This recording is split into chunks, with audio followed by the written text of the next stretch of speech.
Aw, shucks. All these announcements about reboots, they're really getting me down. Oh, yeah? Well, why don't you write a song about it? You know what, Robert? I will. Please let it die. Please let it die. Prequel, sequel, in between, who gives a fuck? All I know is that it's gonna suck. Huh, that's weird. Kind of sounds like 3 people are singing there. Yeah, I have a strange ability to sing multiple parts at once. Well, it's very impressive, but the song is a little bit short. Well, you know, I put about as much effort into making that song as these studios do into thinking of new movies. Well, that you did, sir. That you did. Welcome, everybody, to episode 31 of Bonus Features with Alex and Robert. I'm Robert. And I'm Alex. So this week's pointless interlude of sports thankfully will not be as long as the past few weeks have been because not all sports are happening at once this time, thank God. Well, actually a lot are, but it just wasn't as exciting these last couple of weeks. Yes. DC retained his title. Let's see, the Bulls are getting killed like every game. They're 3-9 as of this recording. And then Coach Q got fired. Not a big deal. The second winningest coach in NHL history. He's going to the Hall of Fame. 3, Stanley Cups in, less than 10 years or whatever. It's going to suck to see him go. It's ridiculous that he got fired. Yeah, it is. Just I'm not entirely... Sorry. Well, it just amazes me because it's like, okay, so we're going to fire Mike Kitchen. And it's like, and now our special teams aren't any better, and then you're gonna fire Q.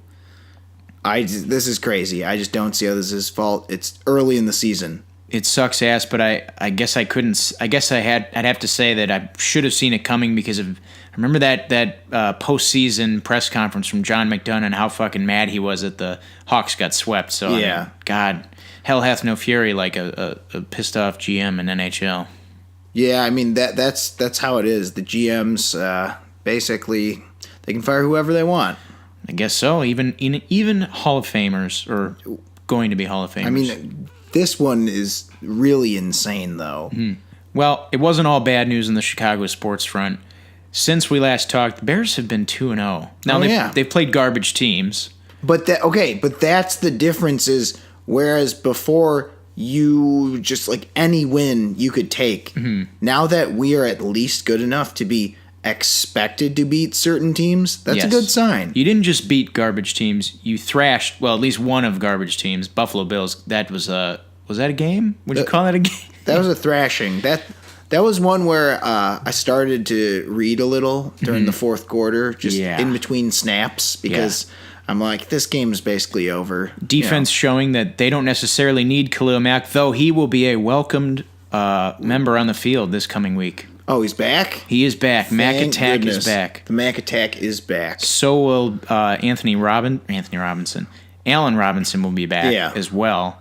And this is going to be an interesting part of the schedule coming up. We got the Lions this Sunday. Then we got next Sunday. We got the Vikings, which was flexed into the Sunday night football game at 7. And then 80 hours plus, only 80 hours later, we got the Lions again on Thanksgiving.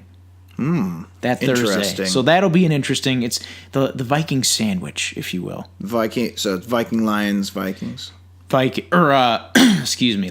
Vikings, Lions. Oh, Lions, Vikings, Lions. I was sort of not listening, sorry. Lions bread, Vikings meat. No, that's all good. Okay. It's complicated. Just as long as we have good posture while we're doing it. Did you see that? What's that? Fucking the Lions head coach, Matt Patricia, just like reamed this fucking poor journalist at a press conference a new asshole because he had bad posture. And he's like, first, before you ask your question, can you just can you sit up straight a little bit? I mean, I come out here every day, and you're always sitting there slouched in your chair, slumped down, and it's really like you to, have a little bit more decorum. And the guy's like, yeah, okay, sure. And the journalist asks him like, could you ask me why the Lions franchise is better now that you don't have Golden Tate anymore? I'm like, all right, gloves are coming off, but. Yeah, Matt Patricia he's a character. I'd be like, hey, Matt, you know what country this is? So it's America, and I'll sit however the hell I want. Yeah, what a douche. Well, maybe not a douche, but he's definitely a head coach. Yeah. He's got that head coach personality. But Well, are they good this year so far? I feel like they're not. The Lions, no. Yeah. The Lions are in last place in the NFC North. Oh, they got smashed by the Jets. Really? On a Monday night game, yeah. It was that, and I think it was the last game. That was Sam Darnold's coming out party. He was killing them. No bueno. And hasn't had much of that success since. They got their stuff pushed in too against Minnesota. I think there was like 10, 15 turnovers. Yeah. Yeesh, that's no good. Well, hopefully the Bears can manhandle them. All right, so basically all the other Chicago teams suck right now. Yes. And or aren't playing. Yeah. Well, I think the Hawks, I thought they had a chance to turn it around. Maybe not. Yeah, who knows now? I don't know. It's just like I think they could still fight for that wild card. It's possible. It's very possible in hockey, man. I think they might get it still. Who knows? Definitely not going to win the division. That would be crazy. Dear God, no. Yeah, and then the Bulls are terrible. Bulls are. They can't play 4 quarters. Even if they're full strength and they get all their players back who are injured currently, they're going to be in such a deep hole. It's just not. It's not going to fucking happen. Yeah, we're going too long. All right. So moving right along to the news. First story is Disney's streaming service is going to be called Disney Plus. Interestingly, this is similar to ESPN Plus because it's just the plus sign, and is expected to be available in late 2019, which I think we mentioned before. Mm-hmm. However, here is some new information about how it's going to be divvied out or structured. Yeah, how it's going to be structured, I guess on the home screen and all that. Mm-hmm. It will be divided into 5 main hubs: Disney, Marvel, Star Wars, Pixar, National Geographic. And what I heard was it was a way to combat how people complain on Netflix about good movies being buried, down in the list. And I agree with that because there's so many times where I'm looking through the movies and I'm like, there's nothing on here that I haven't seen or whatever. And then I'll hear, someone online mention what's on Netflix, and I say, where the hell is that? I couldn't find that. Buried under your automatically suggested material. Well, suggested, it's like, eat shit. Don't act like you don't know me. Algorithm asshole. Right. Acting like you spent time to get to know me. I just use you. This is interesting because we thought it was originally going to be called Disney Play. It's no longer going to be called Disney Play. It's Disney Plus, like ESPN Plus or Google Plus. If you're in Google ESPN Plus, which of course is also owned by Disney. Yes, I didn't know that Disney owned or the folks. It's Disney, not Buena Vista anymore, right? Just Disney. I don't know. Anyway, the Disney folks. I didn't know they own Nat Geo. That I didn't know either. Some people are critical of the sort of way they're structuring this, saying it's a little bit too similar to a cable package. That might be a good thing to you, though. Yeah, exactly. That's what I think. I think that is a good thing, and I think it's more organized. This is just like Verve. Right. When you go on Verve, there's Shudder, there's Crunchyroll, there's Nick Splat, or whatever the hell it's called on there. Nick Splat. Yeah, Nick Splat. That just makes more sense to me. Mm-hmm. Yeah, this is a smart... it's at least a different move, and there's a lot of... one of the other things in this article that really shocked me, because I didn't know this was happening. I mean, obviously you have content coming out via the Disney Plus streaming service, like The Mandalorian, which is the new Jon Favreau Star Wars show. Right. But then you also have stuff like they're having a TV like reimagining of certain live action movie things. So like they're making a high fidelity TV show. Yeah, I didn't know about that. And they're making a Mighty Ducks show. I thought we may have mentioned that. I don't know. Yeah, I did not. I remember I read that somewhere and was pretty much livid. And they're also making a Monsters, Inc. animated series, which is interesting because I think the last time they attempted something, Monsters, Inc., I don't know if it worked out.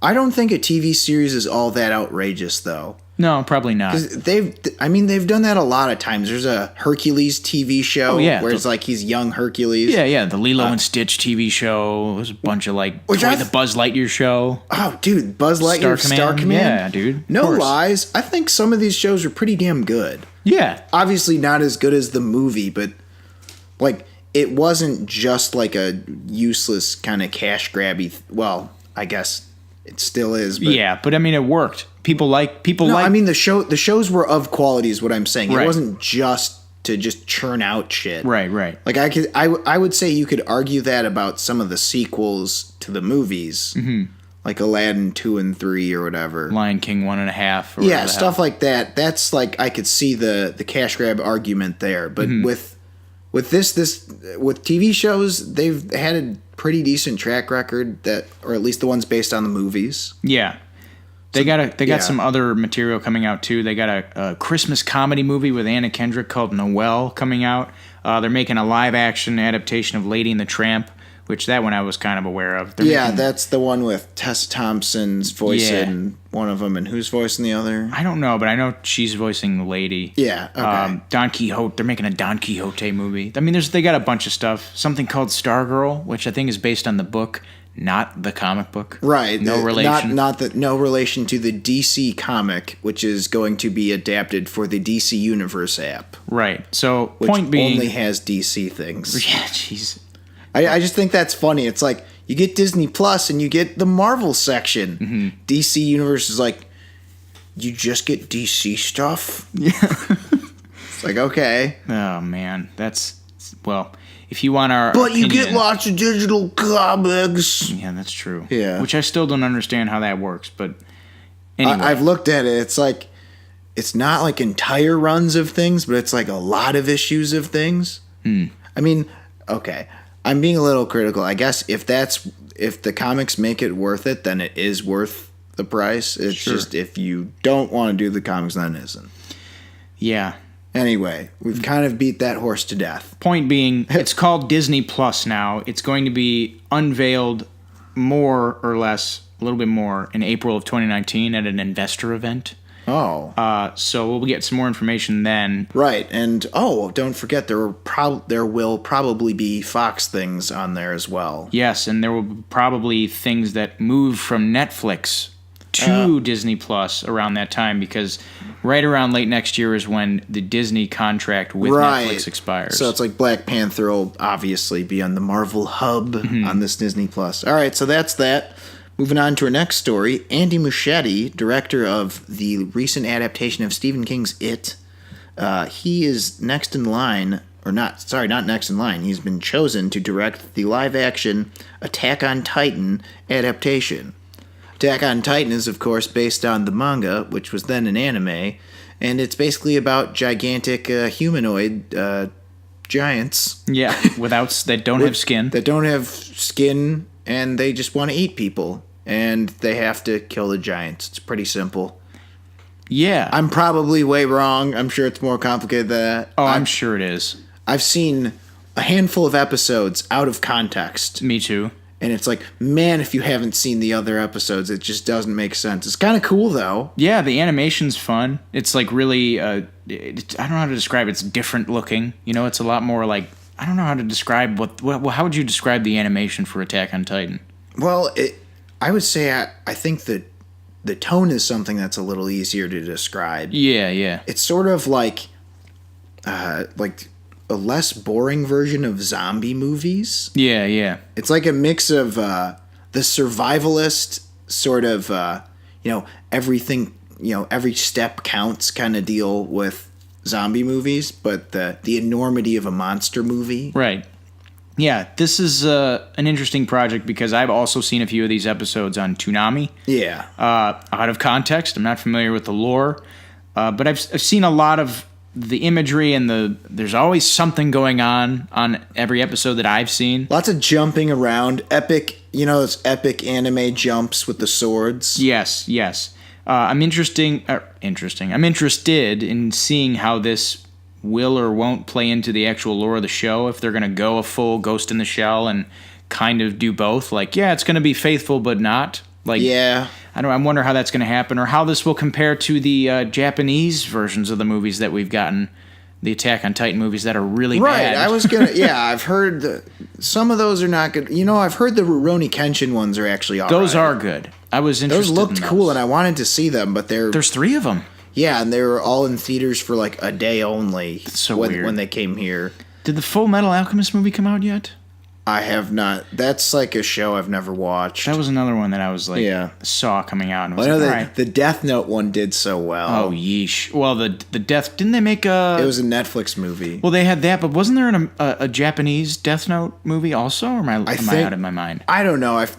They make the Japanese adaptations pretty often. Mm-hmm. That show Parasite, I think, had one. Really? I feel like they've been trying to develop that here for a while. Good idea. I mean, it's a kind of a relevant not relevant, but like that's a story idea that transfers well into American cinema. You know, it's just probably better than Attack on Titan. Yeah, it's a body horror. Body horror, like possession or a mix a little of everything. It's basically Venom.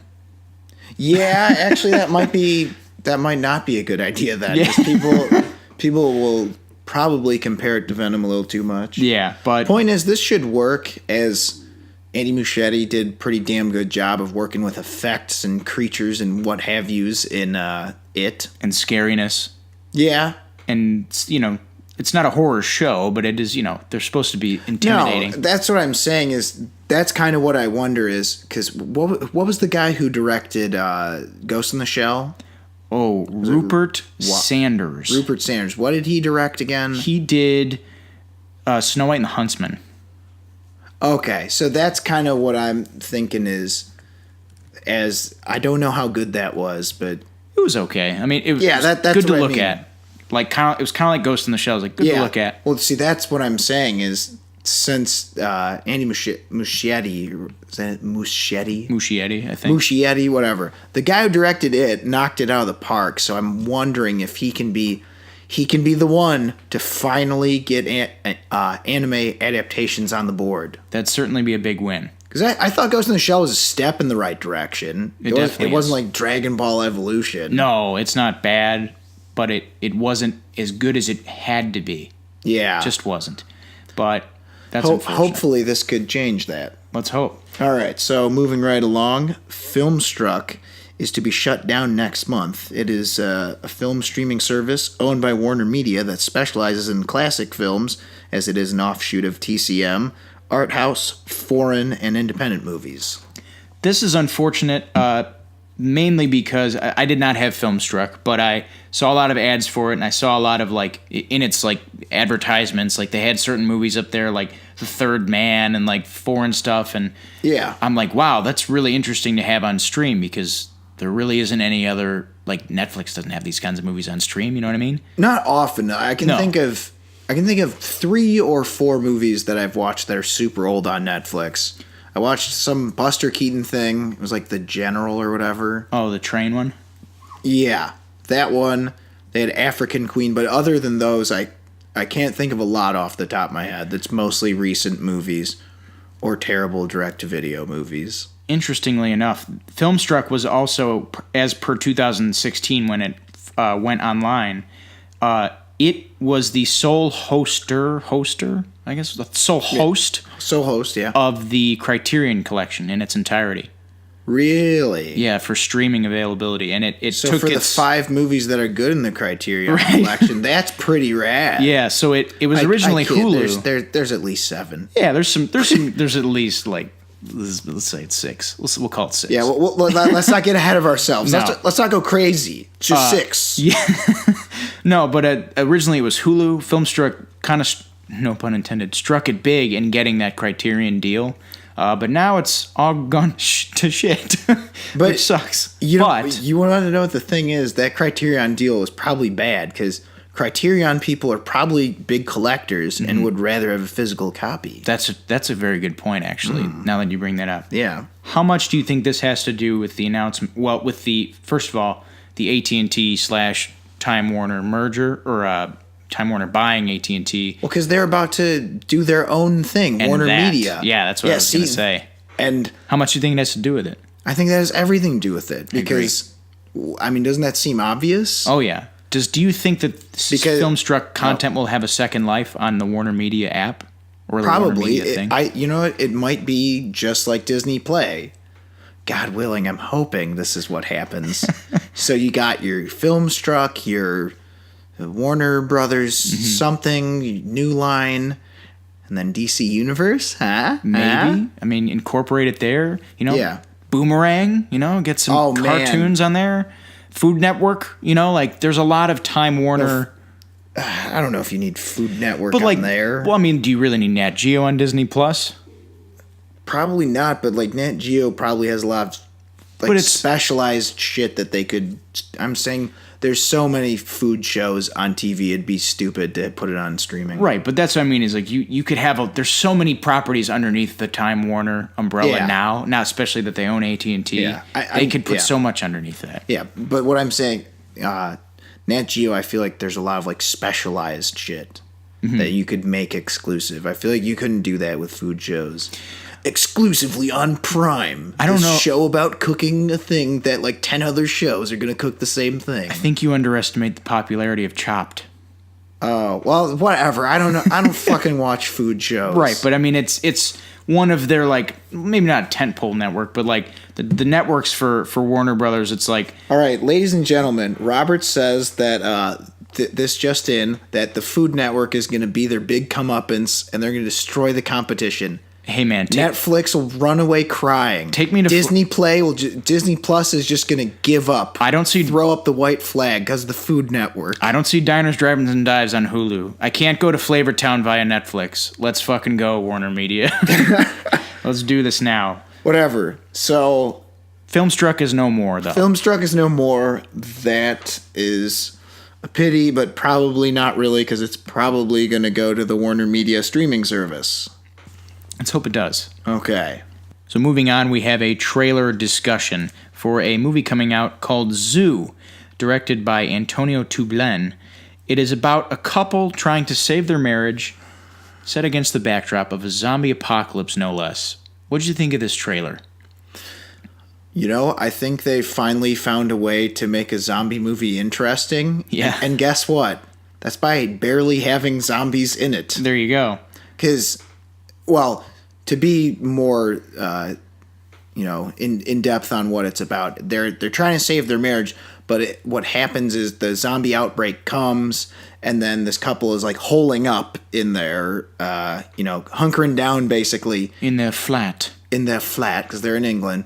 But then this weird couple knocks on their door, and they're like, "We can't let them in." And it's no, we gotta fuck it. So they let in this weird couple, and then of course it's shown that they're gonna hate each other. So fisticuffs and stabbings and fightings and shenanigans will probably be involved. Mm-hmm. And then at the end, they'll probably have zombies. To me, I think not that this is really truly even a zombie movie, and that's kind of what makes it more appealing to me, is because zombies are boring, but they can be interesting. Mm-hmm. I think the problem is it's that they're only interesting for a few minutes at a time, really, or at all. Right. So this is a perfect way to do it, is you build all this tension, have the two couples hate each other or whatever because it's a dark comedy and funny shit will happen, and then you add zombies at the end, which would be my assumption, is that it's at the end, and then shit really hits the fan, and I think that's funny, Well, for me, it was watching the trailer and reading the IMDb genre stuff. So this has 3 listed genres. Obviously, drama and horror, as the trailer kind of lets us know, but it also has comedy listed. And I gotta say, not even some of the best zombie movies I've seen are comedies. Yeah. Shaun of the Dead, Zombieland. Those are the 2 best ones for me, and they're comedies, almost flat out. This is not a flat out comedy per se, but it has dark comedic elements in it, and I think dark comedies make sense, or darkly comedic elements could work in a zombie apocalypse setting. Well, that's the whole thing, is they're what the fuck are we supposed to do? We can't just not let them in, because it's you're trying. It's one of those those what's the sort of unwilling at first, but sort of reluctant heroes. Yeah, but not really, because they have heroin and stuff. That's what I think might be kind of entertaining about this, because I feel the one couple is more normal, but they're kind of assholes too. Mm-hmm. So it might be one of those. It's like an Always Sunny episode where you're I just want to see it. They're all terrible people, but this is entertaining. Just want to see where this goes. Yeah, exactly. It's how's this going to play out? Right. Yeah, I agree. I think it's got an interesting setup. You got the one couple who's like training to kick zombies' asses. Well, that's the ones hold up. Yeah, and they got all the what do you call it? The contraband. Yeah. Firearms and such. Yeah, it's a fun premise. Heroin and firearms in one apartment? Oh, what my. could go wrong? Right. Oh, and then add in strangers. Oh, man. Yeah, no, this looks like it'll definitely be an interesting watch. It says it came out in Spain on the 5th of October of this year. So it's probably going to get some sort of a on-demand or maybe Red it'll box just release. never come out because most movies that we actually think look cool that are independent never reach here. Knowing the past few movies that we've talked about trailers for where they didn't even have like release dates listed unless it was on websites like Amazon, it's possible. Yes, it's possible. You know, we might as well jump into the story I forgot to put on our notes. That Under the Silver Lake got delayed again. What was that movie again? Was that remind me. It's been a while. All right, because it was about like a year ago we first reported on it. It's almost as if I'm forgetting about it. Yeah, basically. It's funny you mentioned that. Because I was going down my list of things I'm looking out for in December. And I'm like, Under the Silver Lake. Oh, right. And then I decided to look it up, and now it's coming out in like April or June of next year or some crazy shit. That's not good. I don't know what that means for the movie. Especially like this is something that you see. God, I don't know who would do it, but I never would have pinned a company like A24 to do this. That's what kind of blows my mind is I heard that like there's mixed reviews at festivals or some shit, and that was enough for them to, I guess, finagle with it. Oh, so like mess with the edit? That's what it sounds like. That makes sense. Oh. Which is unfortunate as all hell. It sure is, because it looked promising. Trailer did. Sure did. And you know what? We'll probably never see it. No. Just like Zoo. Son of a gun. Oh, well. All right. Speaking of son of a gun, didn't that guy direct something we're talking about today? Well, an individual coming up in the news will have directed a movie called Son of a Gun.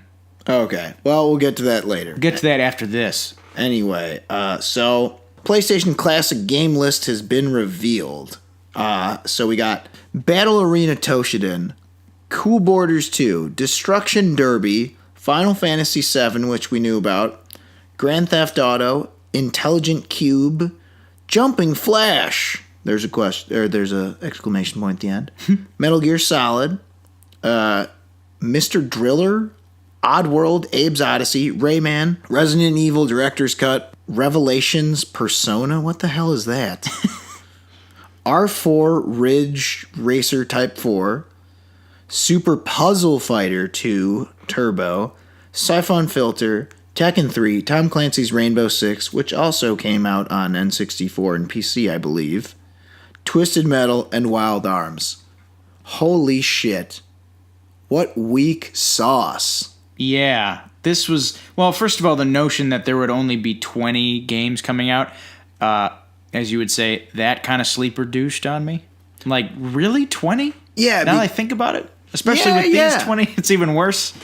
It's weird. Right after our initial caught uppery in the nostalgia, we just got caught in it like a bunch of dumbasses. And then I thought about it later. I'm like, this sounds like it might suck. You know, you were allured by Final Fantasy VII and some Tekken 3. I think that's what happened. But I already have Tekken 3. But you were bedazzled by those mentions, I think. What that signaled to me is maybe there's other good games on here. Not let's just lead with your best foot and then just have a bunch of other shit on here. Right. It's like going to see a fucking, like a concert of like some band where they've got their 3 hit songs and the rest is just garbage. Right. No, this is even worse because PlayStation has tons of good games. They do. This is like you go see, some band like Metallica and they're like, we're just going to play Saint Anger and 2 or 3 songs from Master of Puppets. Actually, no, fuck it. We're going to play Saint Anger twice and then Master of Puppets at the end. God. It's like, eat shit. One Master of Puppets does not one Master Puppet song does not equal a whole Saint Anger album. Yeah, this is, there's a lot of games on here that didn't make this list that should have, and there are a lot of games on this list that did make the list that arguably shouldn't have. Dude, Spot Goes to Hollywood? Right? I mean, the ones that are just obvious, Crash Bandicoot, Spyro, and Tomb Raider seems like a pretty obvious choice. Interestingly, I feel like the reason they left those off was because of the fact that a lot of those games are being remastered. So this is why. Well, just another reason to hate remastering games. There you go. I just don't get it. It's like just play the old one. Mm-hmm. Like, and if you got to bring it back, why not just because remastered are usually bought through Steam. Yeah. Okay, so why not just sell the old game? Mm-hmm. Just put it on Steam. Why the hell does it need to be remastered? Yeah, I don't know. It's definitely. I'm interested in seeing how or when probably this will be jailbroken into playing more games. Somehow through an emulator, through a computer. Oh, you mean how people did that with the SNES? Yeah, but that's all complicated and techie shit that I don't know how to do. It's a lot of effort, but. Right. The other thing you can do is look forward to the N64 Classic, quote unquote. We don't know if it's called that, coming out because this is Nintendo's chance to strike. This is their chance to fucking just smell the blood in the water and just attack. Because I know that I'm not alone in being disappointed with this list. I mean, so seriously, some of these games I've never even heard of. Yeah. What is Revelations Persona? Is that a Persona game? There's a Persona series, right? Persona video game series? I don't know. Is that like Civilization? Like one of those weird strategy games? I thought it was... Okay, so yeah, that is. It's the first entry in the Persona franchise. It's a role-playing game. Okay. Because really, you've got your Final Fantasy VII. The first Grand Theft Auto is terrible. Yeah, is that the God bird's eye view? Version? Yeah, yeah. Jesus. You got the solid ones that they didn't have or they didn't announce before. You got Rayman, Oddworld, Abe's Odyssey. And then the rest, I don't give a shit. And way to choose the weakest fucking Street Fighter related game. Come on, guys. Puzzle Fighter. It's no, we didn't want them to actually enjoy this. No Pocket Fighter. Yeah, it's if you had to choose a weird off-brand Street Fighter game, that would have been the one. You can hit people WWE style with funny, short, chubby Ryus and Kens and all that shit. But no, they had to just be no, let's get the one where you'd go to the fucking... It's like Mario teaches typing. You're initially hey, what this? And you're no, screw that. You know what I mean? It's that game that tricks you. Yeah. Because I remember you'd go to the arcade, you put in the token, you play, and you're what the hell is this? Just like Tetris, but you just stand there and then they do the attacks? No, screw that. I just want a button where he punches. Yeah. I just want a button where you Hadokens. No, you gotta clear this line Tetris style or whatever the bullshit puzzle fighter game, however it works. Yeah, this is a disappointment overall. This blows my mind. I'm interested in seeing if they somehow revise this or if they extend it in any way, but I don't know. That's the one thing I was thinking is since the SNES, you can't add things through a retail way. Mm-hmm. The only way to do it is through that odd emulator, jailbreak thing. Yeah, it's you got to plug this thing into your computer. Download a software. Then you have to get Captain Kirk to encrypt it. Yeah. Or whatever. Jesus. I stole that from South Park.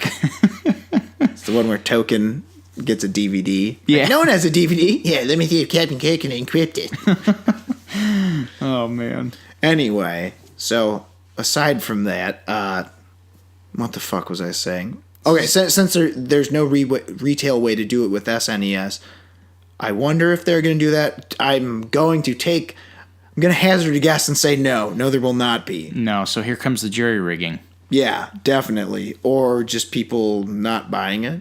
Probably that, too. Okay, but pull up the SNES game list. Because I would imagine it's a lot better, and they probably had a lot less trouble getting licenses and all that shit. Oh, for the Classic? The Classic, yeah. Okay, so the NES Classic game list includes Super Mario World, Super Mario Kart, The Legend of Zelda: Link to the Past. Already better. All right. Like, I haven't even said the other ones. Mike Tyson's Punch-Out, F-Zero, Super Metroid. That's... So, like, it's all games that normies... See, that's the thing is, this is not, like, some of the things I was hearing people complain about with PlayStation, like, the Classic is, like, they're bitching about, like, you know, what's that word with the compatibility? Oh, backwards compatibility. Backwards compatibility and all that shit. I'm like, this is for people who just want to plug in and play. Right. So you would think, therefore, you have the games people have heard of. All right, so go on. We got, let's see what else. Street Fighter 2, Mike Tyson's Punch-Out. Just stop. Street Fighter 2 Yep. and Super Mario, is it World? Super Mario World. World and fucking Street Fighter 2. That's all she wrote. Actually, fuck it. Just go through it. Castlevania 4, Donkey Kong, Mega Man X. I already said Punch-Out. Yeah. Kirby Superstar, Final Fantasy 3, Kirby's Dream Course, Star Fox, Yoshi's Island, or no, Super Mario World 2, Yoshi's Island, Super Mario RPG, Contra 3, Secret of Mana, Earthbound, and what is this? Super Ghouls and Ghosts. Okay, so that's a ridiculous lineup. Yeah, it's so good. I've only not heard of maybe one of these. I hadn't heard of like the last line. Yeah, that's the thing. You got to put your best foot forward. Mm-hmm. Not like, hey, remember that one game that like you maybe rented from Blockbuster and were like, that wasn't that good? Well, now you can get it on the PlayStation Classic. Wow. That's kind of what it seems. It's got all the games. Correction. Some of the games you love from your childhood. Like 3 of them. Oh, okay. I mean, okay, so some of them we had to choose the shittiest one in the series, but you know. Right. No, I mean Tekken 3 is good, but this Final is Fantasy 7 is good. Yeah. No, I'm saying that those are only two like uber standouts. Because like Cool Borders, that's like, yeah, I remember playing the demo for that and never buying it. You know those demo discs? There's always Cool Borders on it. Oh yeah. And like the weird game Primal Rage, where you're the dinosaurs and the like ape things like fighting each other. Oh Jesus. Yeah, man, that game was the shit. I was a big fan. But yeah, of this list, I would say the ones that really are gonna move the needle at all for anybody, you know, with some exception. Yeah. Final Fantasy 7, GTA, Metal Gear.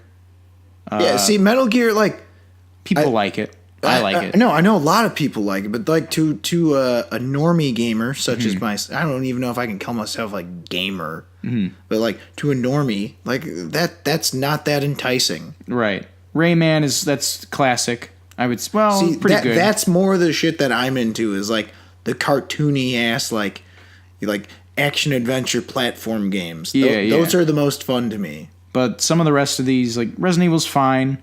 Siphon Filter I've heard of. Tekken 3 is good. Yeah, see, Siphon Filter is one of those games where it's like, or at least it seemed like to me, oh, this kind of looks like a not as good version of another game. I don't think I want to play it. Yeah, and then like Rainbow Six I've heard of. Twisted Metal is good. So like Twisted Metal is an absolute classic. So like maybe half of these, maybe on a good day, are good. Half? Are you kidding me? I mean, there's like, how many is that? Out of 20, did I count? Let's see. It's Final Fantasy 7, Grand Theft Auto, Metal Gear, Rayman. I'm pulling Resident a veto Evil. On Grand Theft Auto. Well, I mean like for general. Yeah. So like about 6. Yeah, that's not half. So like maybe 6 or 7. The fact that we're 7. It doesn't matter. The fact that it's not a lot. We're struggling for half. There's 8 games here at most that are like, yeah, people will play that. The SNES, it's like, wow. Mm-hmm. That almost sounds too good to be true. Mm-hmm. That's like what's so crazy, though. You'd think, all right, you shouldn't have to say this sounds too good to be true. That's the idea. You're trying to sell the most appealing product as possible. Right. Is it really, like, are these games just tied up in, like, licensing issues? Like, what's the deal? It begs that question, I agree. I know Sony has a troubling history of, like, keeping things close to Sony. Yeah, Jesus. Well, because like Crash went to Xbox, and just as a PlayStationite, I was pissed. Because you remember when you were a kid, you argue with your friends like, no man, PlayStation's the best. No, like Xbox is the best. It's like, well, we have this, and whoa, that's true, but we have this. And it's like, we have Halo. I'm like, I don't give a fuck. I like Crash Bandicoot better. And then it came, and it's like, what now? I'm like, shit. I guess I have to. I have to submit that it is the better. It is the better console. Well, damn it. I'm sorry. This is insanity. We'll have to see how Nintendo responds with the rumored forthcoming N64 Classic, so to speak. Yeah. Imagine if they made the PlayStation Classic like a Walkman size, you know? So it's like it could fit old PlayStation discs, but also came loaded.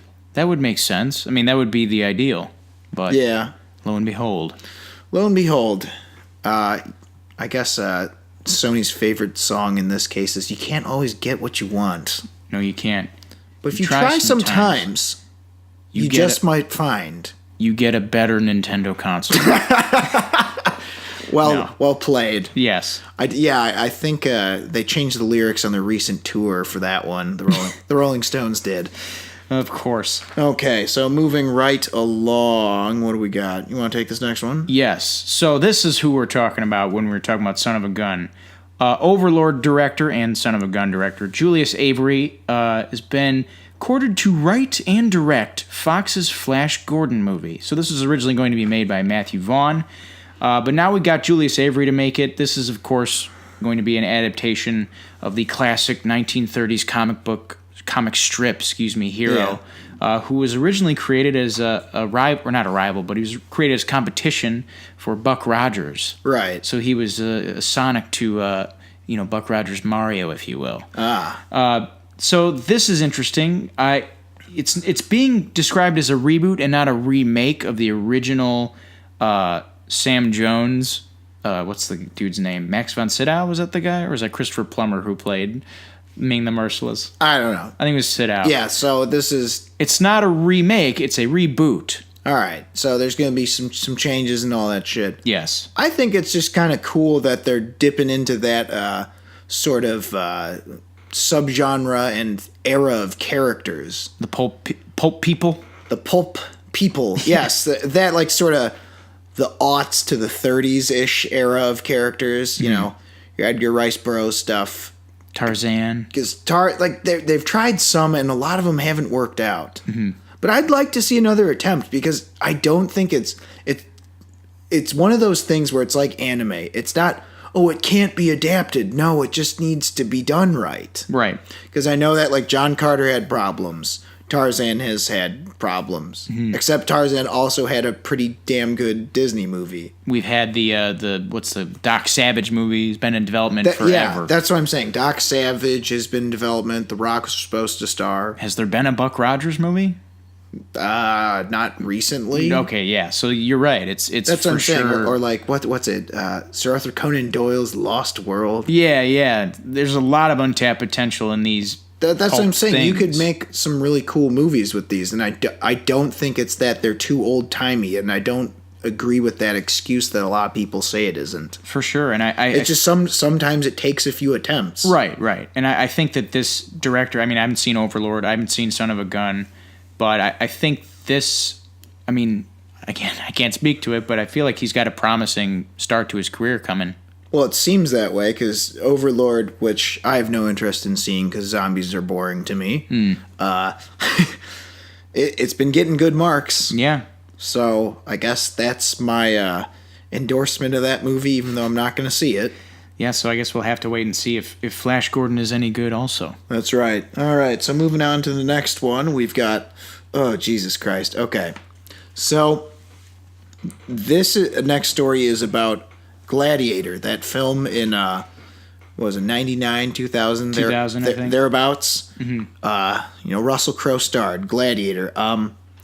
Spoilers. He dies at the end. Mm-hmm. He's the main character. But Ridley Scott is set to return to direct a Gladiator 2. Mm-hmm. Now, this one I know we sound like broken records on here. We talk about, why do you need to reboot this? Why do this? Da, da, da, da, da. This one, though, it's a new level of disrespect to the audience. It's like, how dumb do you think we are? Yes. This is like the most heinous one I think I've heard in a long time. You have every reason to not make this a franchise. It's just a one-time thing. The main character dies. It was a good movie. It's been almost 20 years. Leave it. Yeah, surprisingly, this has been in development ever since the first one. You know what movie also took a long time to get through development?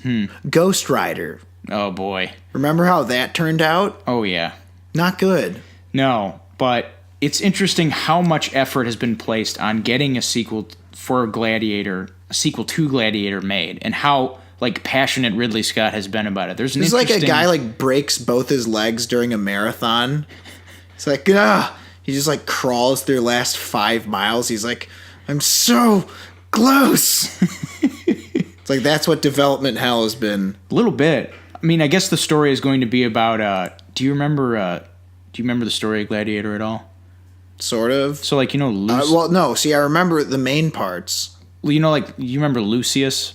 He was the, Connie Nielsen's son. He was Joaquin Phoenix's nephew, the little boy.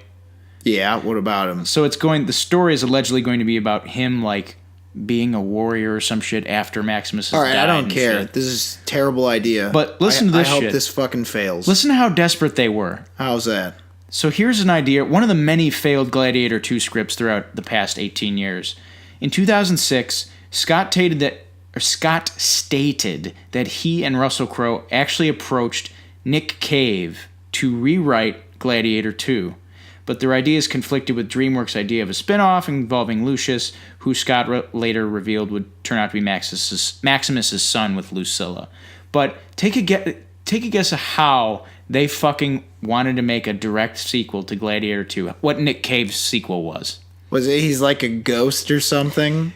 The script having Maximus being reincarnated by the Roman gods and returned to Rome to defend Christians against persecution. Oh my God, no. Then transported to other important periods in history, including World War II, the Vietnam War, and finally being a general in the modern-day Pentagon.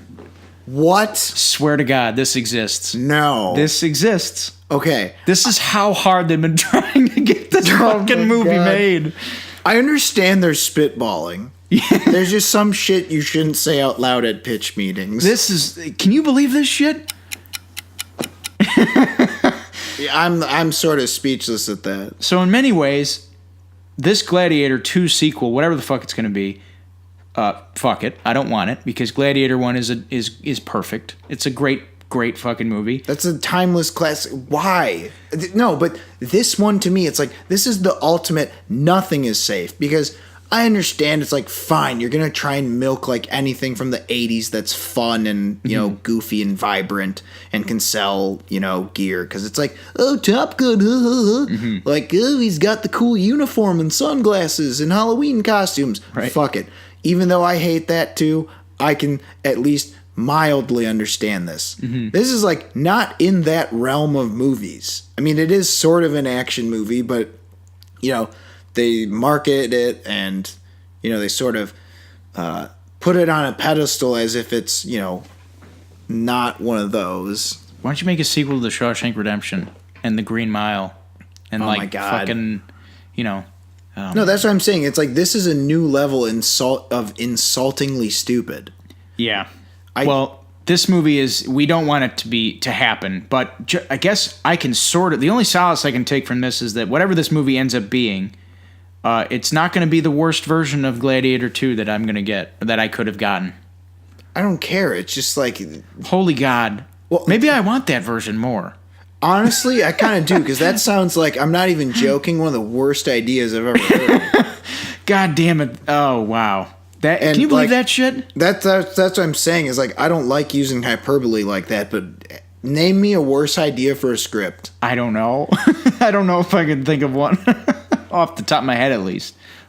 I mean, I'm sure somewhere out there there's a script for Leprechaun in Space, but with go-karts. Oh, man. If only. Or some shit like that.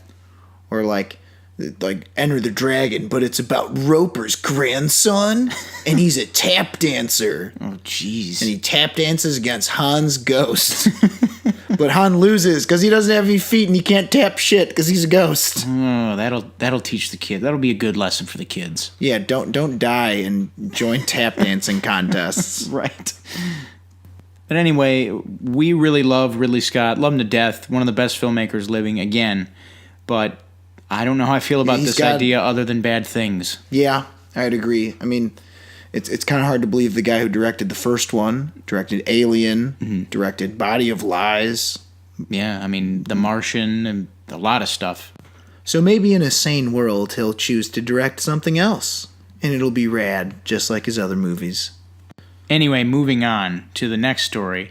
A not stupid idea. Yeah. Marvel, in addition to its Scarlet Witch and Loki solo shows that it's developing for Disney+, it is also developing a Winter Soldier Falcon limited series for Disney's streaming service. Right. What do you think about this? What do you think about the pairing of what the fuck is Falcon's name? Sam, what the hell's his last name? Wilson? Sam Wilson. Sam Wilson and Bucky Barnes. Bucky Barnes. What do you think? Technically also Rick Jones. Yes, or Rick Jones. Oh, no, sorry. Winter Soldier's not Rick Jones. Rick Jones was also Bucky. Yes. And there's that girl Bucky. Oh, yeah, I remember that. And then there was like a couple others, I think. There were a few. Yeah. Just like there were many Robins. There were many Buckys. Right. All right, so we're getting off topic. Yeah, this sounds fine. I think it'll be sort of a good, odd couple. Yeah. Because Winter Soldier's all serious and shit, and Falcon is, he's a little more laid back and chill, a little more fun right. than Winter Soldier. He's a bit stoic. Yeah, he sure is, to say the least. I detected a very distinct lack of both of these fellas in Avengers: Infinity War. Bucky was there. He shows up later. He's at the Wakanda thing. Right. That's what it is. Okay. Sam's there. Like, Falcon's there. Like, no, because he's with the Rogue Avengers who were way cooler, but yeah, sadly didn't get as much screen time as the others. Right. And I wanted them to play a much bigger part in this, or in Infinity War, than they ended up doing, or ended up playing. Right. So this could be a good addition to the MCU, I feel. That's kind of what I like about these streaming shows, at least what I've heard so far, is this could give you, because, for instance, I'm not like dying to have another Loki anything, but I know a lot of people really like the character. Big following. However, just because of that doesn't mean they're going to put him into another movie. Right. Which is a gigantic investment. And this is a way to kind of give fans a little more of characters they like. And I don't really know how they would have made either one of these guys have a solo movie necessarily. Yeah, that's true. I agree with that. At least the way the universe is set up now. Yeah. That's the other thing. Is like, who knows if this could be a testing ground. Like, people are really liking this blank show. We should give it a movie. That's interesting. Still no word on our Hawkeye show, though. Yeah, apparently not. What the fuck? That's He's what kind gonna of be perennially bitch slapped by Disney. Just like, fuck you. Yeah, that's what's kind of weird. Is it seems like he's one of the ones who's in highest demand. Personally, I could go either way on it. Mm-hmm. I just think it's such a waste of a really good actor. I would imagine that he could possibly be in this show. Oh, that'd be great. Maybe a couple cameos. I mean, I'd love to get some of the big guns in this as cameos, but I don't even know if that's possible. I'd say it's definitely possible. Like Black Widow, it would just make sense because like she would be on the same type of missions as they would go on. Maybe some overlap, like Scarlet Witch, or maybe Loki on an episode. I don't know. It would make sense. Possibly. But I think this is a good idea. I mean, they're naturally going to be making more shows or naturally going to be making some content to fill up all the space that's going to be given by this Disney Plus streaming app. So be it. Just please, dear God, I'm hoping this is the case with these shows. Mm-hmm. That these shows are essentially just like a really long, fun movie with these characters instead of like, let's just think of a bunch of boring filler because we just want these characters in other things. Oh boy. Just handle it with care, like you do the movies, and it should be fine. Well, we'll get to our problems with other TV shows in a little bit. Yes, indeed. But for now, I think this is probably a good move. Mm-hmm. I think so too. But now we move to DC front. We got some news out of Birds of Prey. We have some casting news, no less. Ewan McGregor will indeed be playing the role of the villain in the film Black Mask, a.k.a. Roman Sionis. Also, director Cathy Yan has elucidated in an interview that the movie will, in fact, be rated R, so she says. Mm-hmm. I say I believe it when I see it, because Venom was supposed to be rated R, Silver and Black was supposed to be rated R. Was it? I don't know. I've heard that so many fucking times. Well, like, this is going to be rated R. I've heard a lot of things about Silver and Black, and it turns out almost none of them came true. Right. Batman v Superman was supposed to be rated R. The rated R cut. It's just like we have this fascination with R ratings in comic books ever since Logan, which definitely deserved its R rating. And and great. Deadpool helped that. Deadpool. Too. Yeah. Fox is really the only studio that's tread into those waters of R-rated comic book adaptations. I mean, Warner Brothers had Watchmen, but that doesn't really count. Yeah. Okay. Let's back it up real quick. So we got Ewan McGregor as Black Mask. Yes. So first of all, with that, what the fuck? You had Charlton Copley. I know, he was in the running. Come on. He's great. He's a great villain. Ewan McGregor is fine, I guess. I haven't seen enough with him as the villain to know how he plays it. I mean, I got mad respect for him as a performer. Like, yeah, but I agree with you in that it's like his villainy, his forays into villainy are few and far between. At least in like the known context. Yeah, like he hasn't really had a huge role like Charlton Copley in fucking Elysium, or like Free Fire. Where he just plays a That's bastard. what I'm saying. Like, Free Fire, he's just such a piece of shit. Right. Two hands, Vern. Yeah. Army Hammer also, shout out. Good job in Free Fire. But he would have been great. I think he would have. Well, it's also Black Mask is sort of eccentric, which is something that Charlton Copley's really good at. Yeah. But, like, not like the, like, Joker eccentric, kind of like, woo! Just like... He's just very dramatic.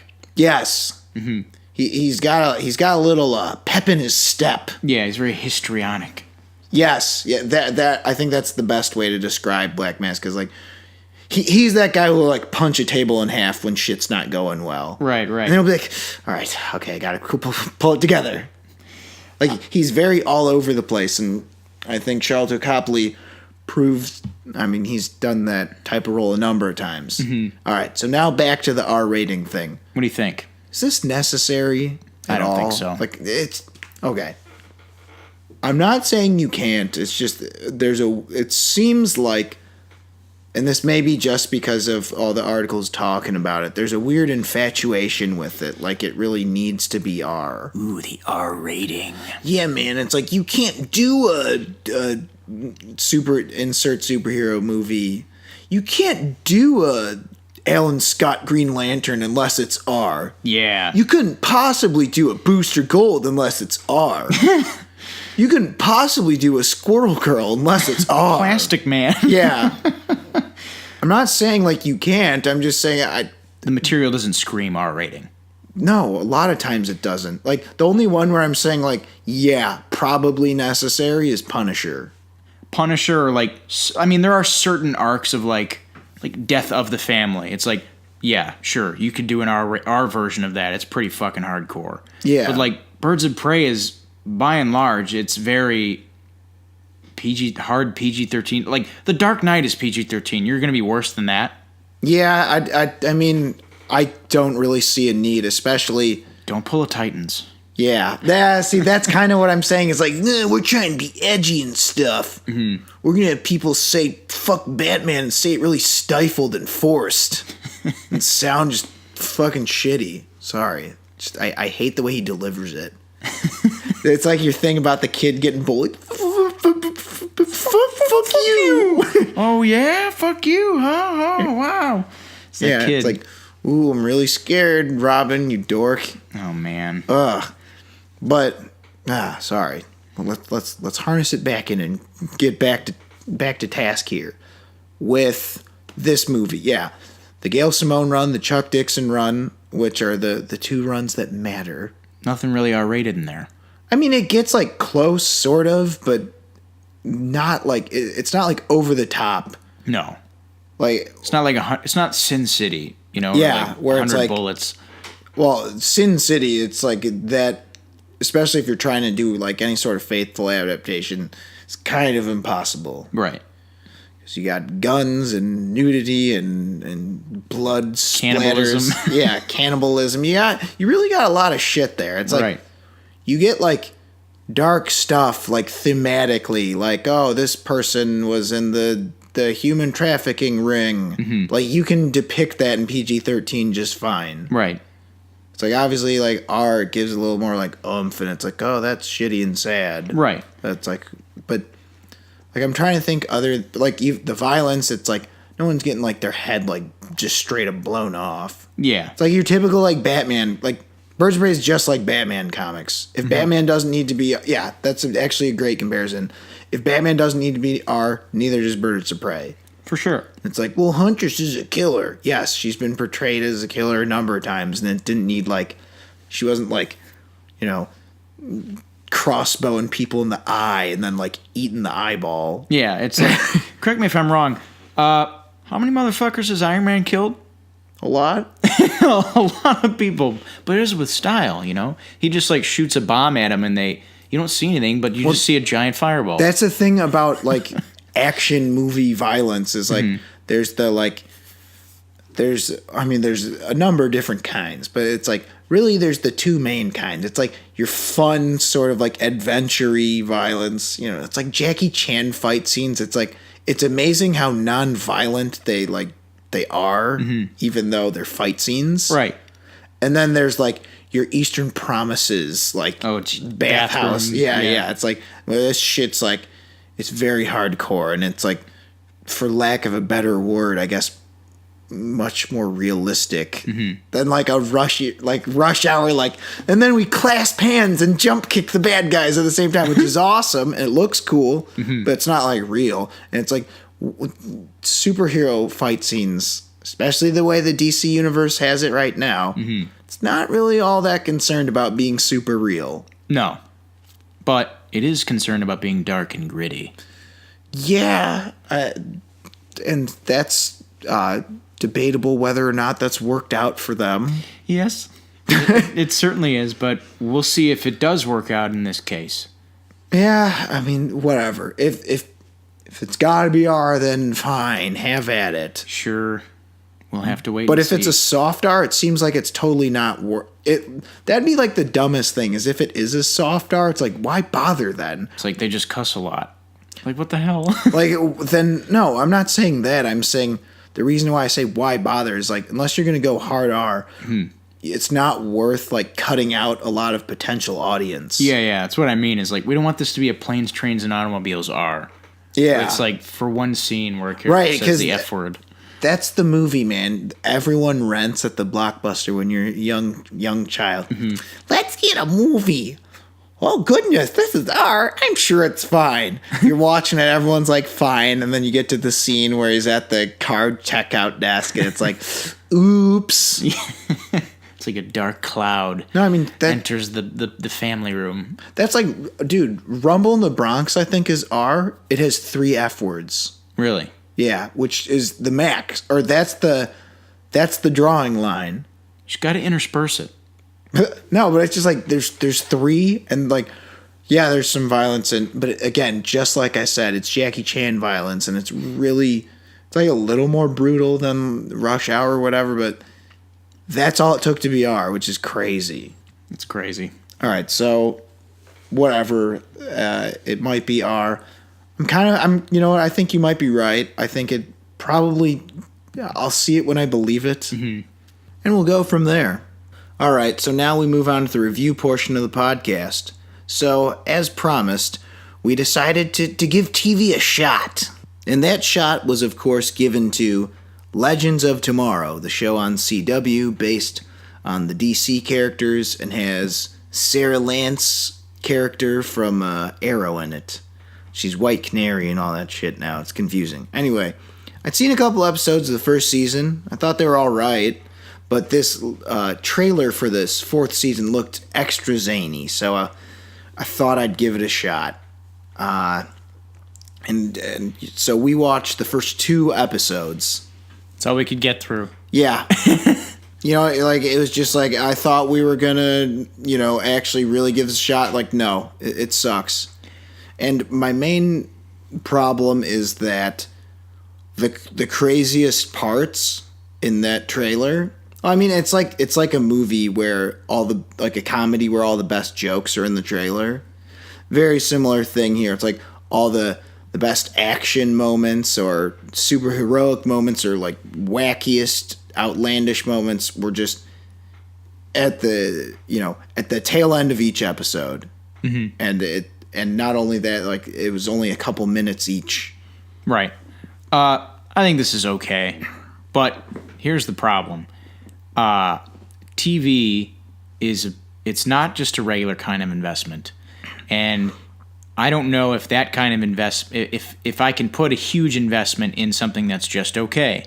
Like, these first 2 episodes are, pretty unremarkable in terms of a lot of things, in terms of plot, in terms of action, in terms of character changing. I mean, that's kind of par for the course with a lot of TV, because TV is the long con. That's always what it's been billed as. It's about the whole journey, not the episode per episode, which it's just not for me. That's not how I get my jollies in entertainment, if you will. You know what I mean? Yeah.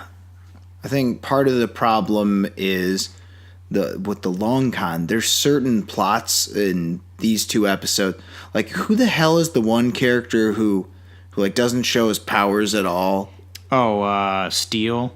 Fucking yeah. What's his name? Nate Haywood or whatever his character's name is. His whole thing with his dad, I'm like, I don't give a shit. It kind of felt like they were phasing him out of, like, the Time Bureau, because it's like, he's no longer a part. What's Nate Haywood up to with his dad, played by Biff? Oh yeah. And they're like having a fucking dinner or some shit, and they're just talking about the second episode. I was so close to skipping those scenes. I'm like, I just can't do these. They're just so, like, they're not like poorly acted or anything. I'm just like, it's just this is not why I watched a fucking superhero show, to see this kid and dad bemoan about how bad their relationship is. There's a lot of, you want to bring out the F word? Filler? Yes. There's just a lot of filler, or, like, you want to call it just stuff. You know what? I think we're just going to this is just going to devolve into it. It's time.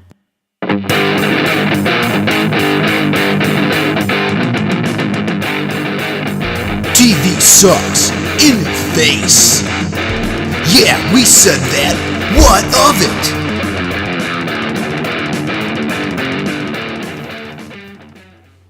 Man, it's been a long time coming to have this conversation on this podcast. I think it's just a lot of... This show has basically the same problems we have with a lot of shows. And in particular, this show isn't necessarily as serialized as serialized TV, but that's where we have a ton of our problems. Mm-hmm. Well, I agree with you. And again, this is just my opinion. I know TV's all the rage right now, or it's our opinion. Of course, these are just our opinions, and after all, we are just 2 random assholes. Right. But I know TV's all the rage right now, and if you enjoy TV, that's great. But I'm just saying it's not for me, and I know you're saying it's not for you either. Yes, that'd be correct. With one of my biggest points being, it is just too much of a time investment.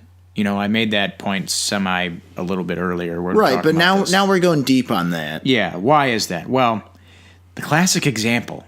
What is our classic example of time? Oh, where we've said it about 3 or 4 times on this podcast. Yeah. All right, bro. Like, seasons 1 through 3 are a little slow, and then seasons 4 through 6, like, they start to pick up. But boy, when you get to season 17, brah, that's where the show gets totally narwhal. And obviously that's yes, that's an exaggeration, but I've heard that a lot of times. Like, what was the True Detective? Or someone said to you, I was talking to people there. I'm like, was I supposed to be impressed by that pilot? Because I hated the pilot and I thought all the characters sucked.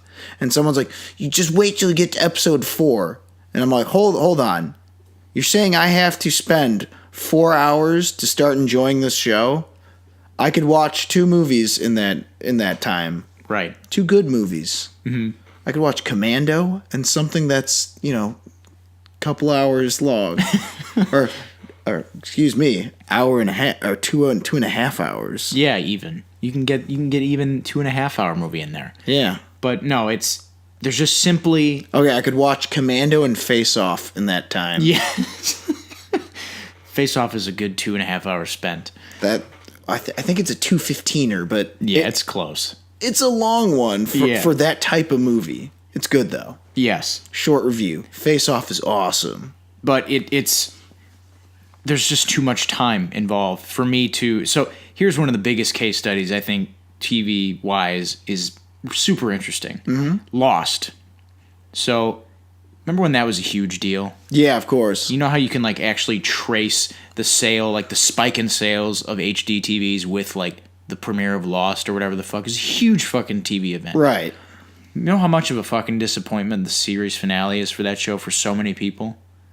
A lot. A lot of fucking people. Well, see, that's the other thing is, the whole idea that this is a problem with serial, shows that are definitely serialized, absolutely one plot. Mm-hmm. So not necessarily Legends of Tomorrow, mm-hmm. which I had problems with, obviously. But with the super serialized shows where it's there's this culmination and then it's to what? Mm-hmm. That is... And then sometimes it's if it's disappointing, it's not like watching a 2-hour movie, which is still a fucking disappointment. Mm. If you watch a 2-hour movie and it doesn't really culminate to anything good. Right. It's that was a waste of time. That was bullshit. Could you imagine doing that for years? Yeah, exactly. That is dozens of hours of time that you can't get back. And also, I'm not just some fucker that's well, yeah, we are just some fuckers saying TV sucks, but we've fucking studied it. And the first thing they tell you in TV writing class is that TV is not designed, it's designed not to end. TV shows are crafted so that they can go on forever. How many fucking shows do you know that actually ended and didn't have some sort of fan outcry with the way it ended? Maybe Breaking Bad and... Well, I was going to say for regular shows that... Oh, you're talking the hour-longs? Oh, yeah. Lost had a fucking ending that everyone hated. Sopranos had an ending that everyone hated, but even that was a good show. You know what I mean? Breaking Bad's really one of the only ones where people that was a good ending. Well, see, Breaking Bad is kind of an outlier in this discussion because... That's one of the only shows, I haven't seen all of it, but of the episodes I've seen, which are the first ones, the first 4, I'm this show is awesome. Each one feels like a slightly shorter movie. There's no filler. There's absolutely no filler. Your time is well spent. Right, there's no time wasted. Mm-hmm. And I often hear the excuse, well, you need to set things up. And I understand that sometimes you need a longer time to set things up. But that's set up a lot and not a lot of time. Right. It's set up that Walter White is kind of a loser, that he gets cancer, that his brother-in-law is a cop. Yeah, is a cop. So it's you've got a lot of shit to work with, and that he starts dealing drugs. It's that's all within an episode? One episode. That you see all that? One episode. That's about it. It sets up everything you need to know. And I get it with something like Game of Thrones, it's a little more expansive. Mm-hmm. But after a few episodes, I was just where are the dragons? Why do I have to wait another season? That's the other thing that's so ridiculous. Like Gotham. Mm-hmm. It's just the painful, masochistic slow burn. Mm-hmm. It's I want it to just be so painfully slow before he gets to Batman. It's so before anything really, really interesting happens, you have to sit through all this other shit. Right.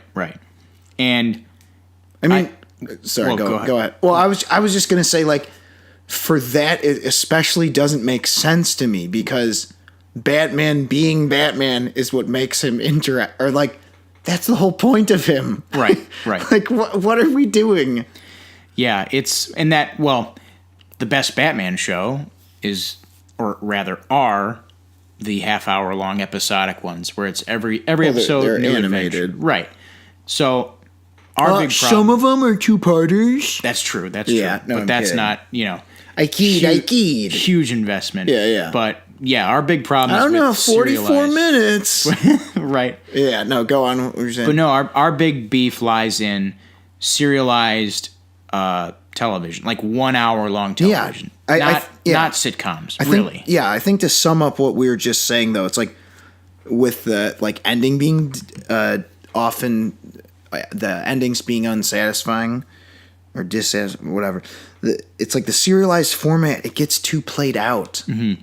Especially because TV, it's like, are we going to get renewed for another season? Are we not? Mm-hmm. There's sort of this thing where when something does get renewed, it feels like, now they're going to add more to this. Mm-hmm. It's like you could have ended it like there, and that would have made sense for the story. Right. It seems like it's just an opportunity to force extra stories when you don't need them. Right.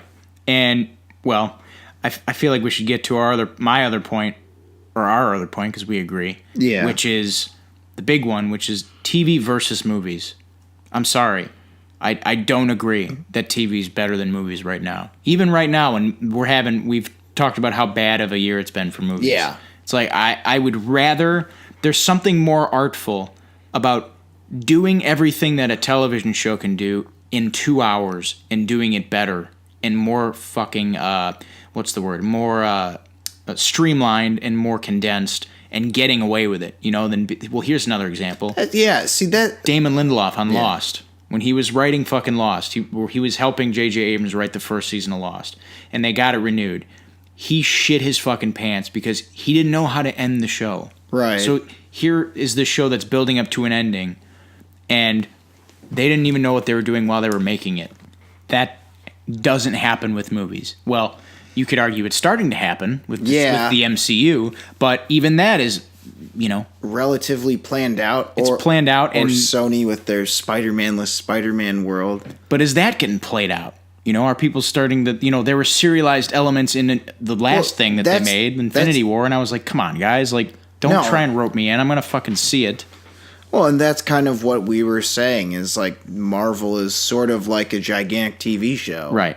But of course, they have way more time to plan it out and make these things and film them. Mm-hmm. Movies are more efficient. The medium calls for efficiency. You can't waste time in a movie. You can waste time in TV for fucking, you can spin your wheels for seasons. Yeah. Seasons worth of episodes. That's my thing, like, to go circle back to Game of Thrones is I'm promised a show that's essentially similar to Lord of the Rings. But it takes so much time to get to the dragons or whatever. And I'm thinking a movie you'd get Lord of the Rings, okay? It's like, that's a 3-hour movie. And they're like, yeah, it's long, but it sets up everything, okay? There's this world, Middle Earth. You got all these different races. They're all promised these rings, and the rings make people assholes or whatever. And there's wars. Right. And guess what? There's one ring to rule them all, and he's got it. Mm-hmm. So now the orcs and all the fucking baddies are after him. Right. Simple shit. There's a lot of stuff in these 2 episodes of Legends of Tomorrow that I feel like I didn't need to see, or I didn't care about. There's a lot of stuff in these 2 episodes that just didn't really happen. Yeah. Well, I think that has to do with one of the main points. I don't know if we've really touched upon this that much yet. Too many subplots is a huge issue, because what happens a lot of times is one subplot will kind of carry the show. Mm-hmm. That's the one where you're obviously most interested, and then you're like, the problem is when you get to the other subplots, you're just get back to that one. Fuck this. Because, that's... Legends of Tomorrow isn't, really a great... I would say Daredevil is a really good example. Mm-hmm. Because you've got... The Daredevil stuff is all cool. Some of the Matt Murdock stuff is all right, but it's like, this is a little boring. Then the Ben Urich shit, you're like, I really don't care. Fuck this. Mm-hmm. Then anything Foggy or Karen, I'm like, please, Jesus Christ, stop this. It's like you have a world where people are doing crazy shit and like are beating people up with billy clubs, you know, in nunchucks. Nunchucks in like 1-on-70 street fights and like crime and fucking, you know, international like syndicates like doing drug trades and like doing all kinds of cool shit. I don't care about someone like, we need to find this company that like mixes cement wrong because it's a cover for one of those crime syndicates. Like this is so like this isn't supplementary. It's not adding to the fantastic elements. Yeah, and that was a problem with these 2 episodes of Legends of Tomorrow, with all the subplots, as you mentioned, as they can beleaguer a fucking show. The shit with like Sarah Lance and what's her name, Ava Sharp. It's like, will they move in? I'm like, punch somebody. Yes. Like, okay, please punch somebody. Or that's the other thing is like this has been a long standing thing. It's like this has been probably since the 70s, quote unquote. Action shows, the format I hate more than anything is with action shows. Let's do nothing for, you know, the first, whatever, you know, 45 minutes with commercials.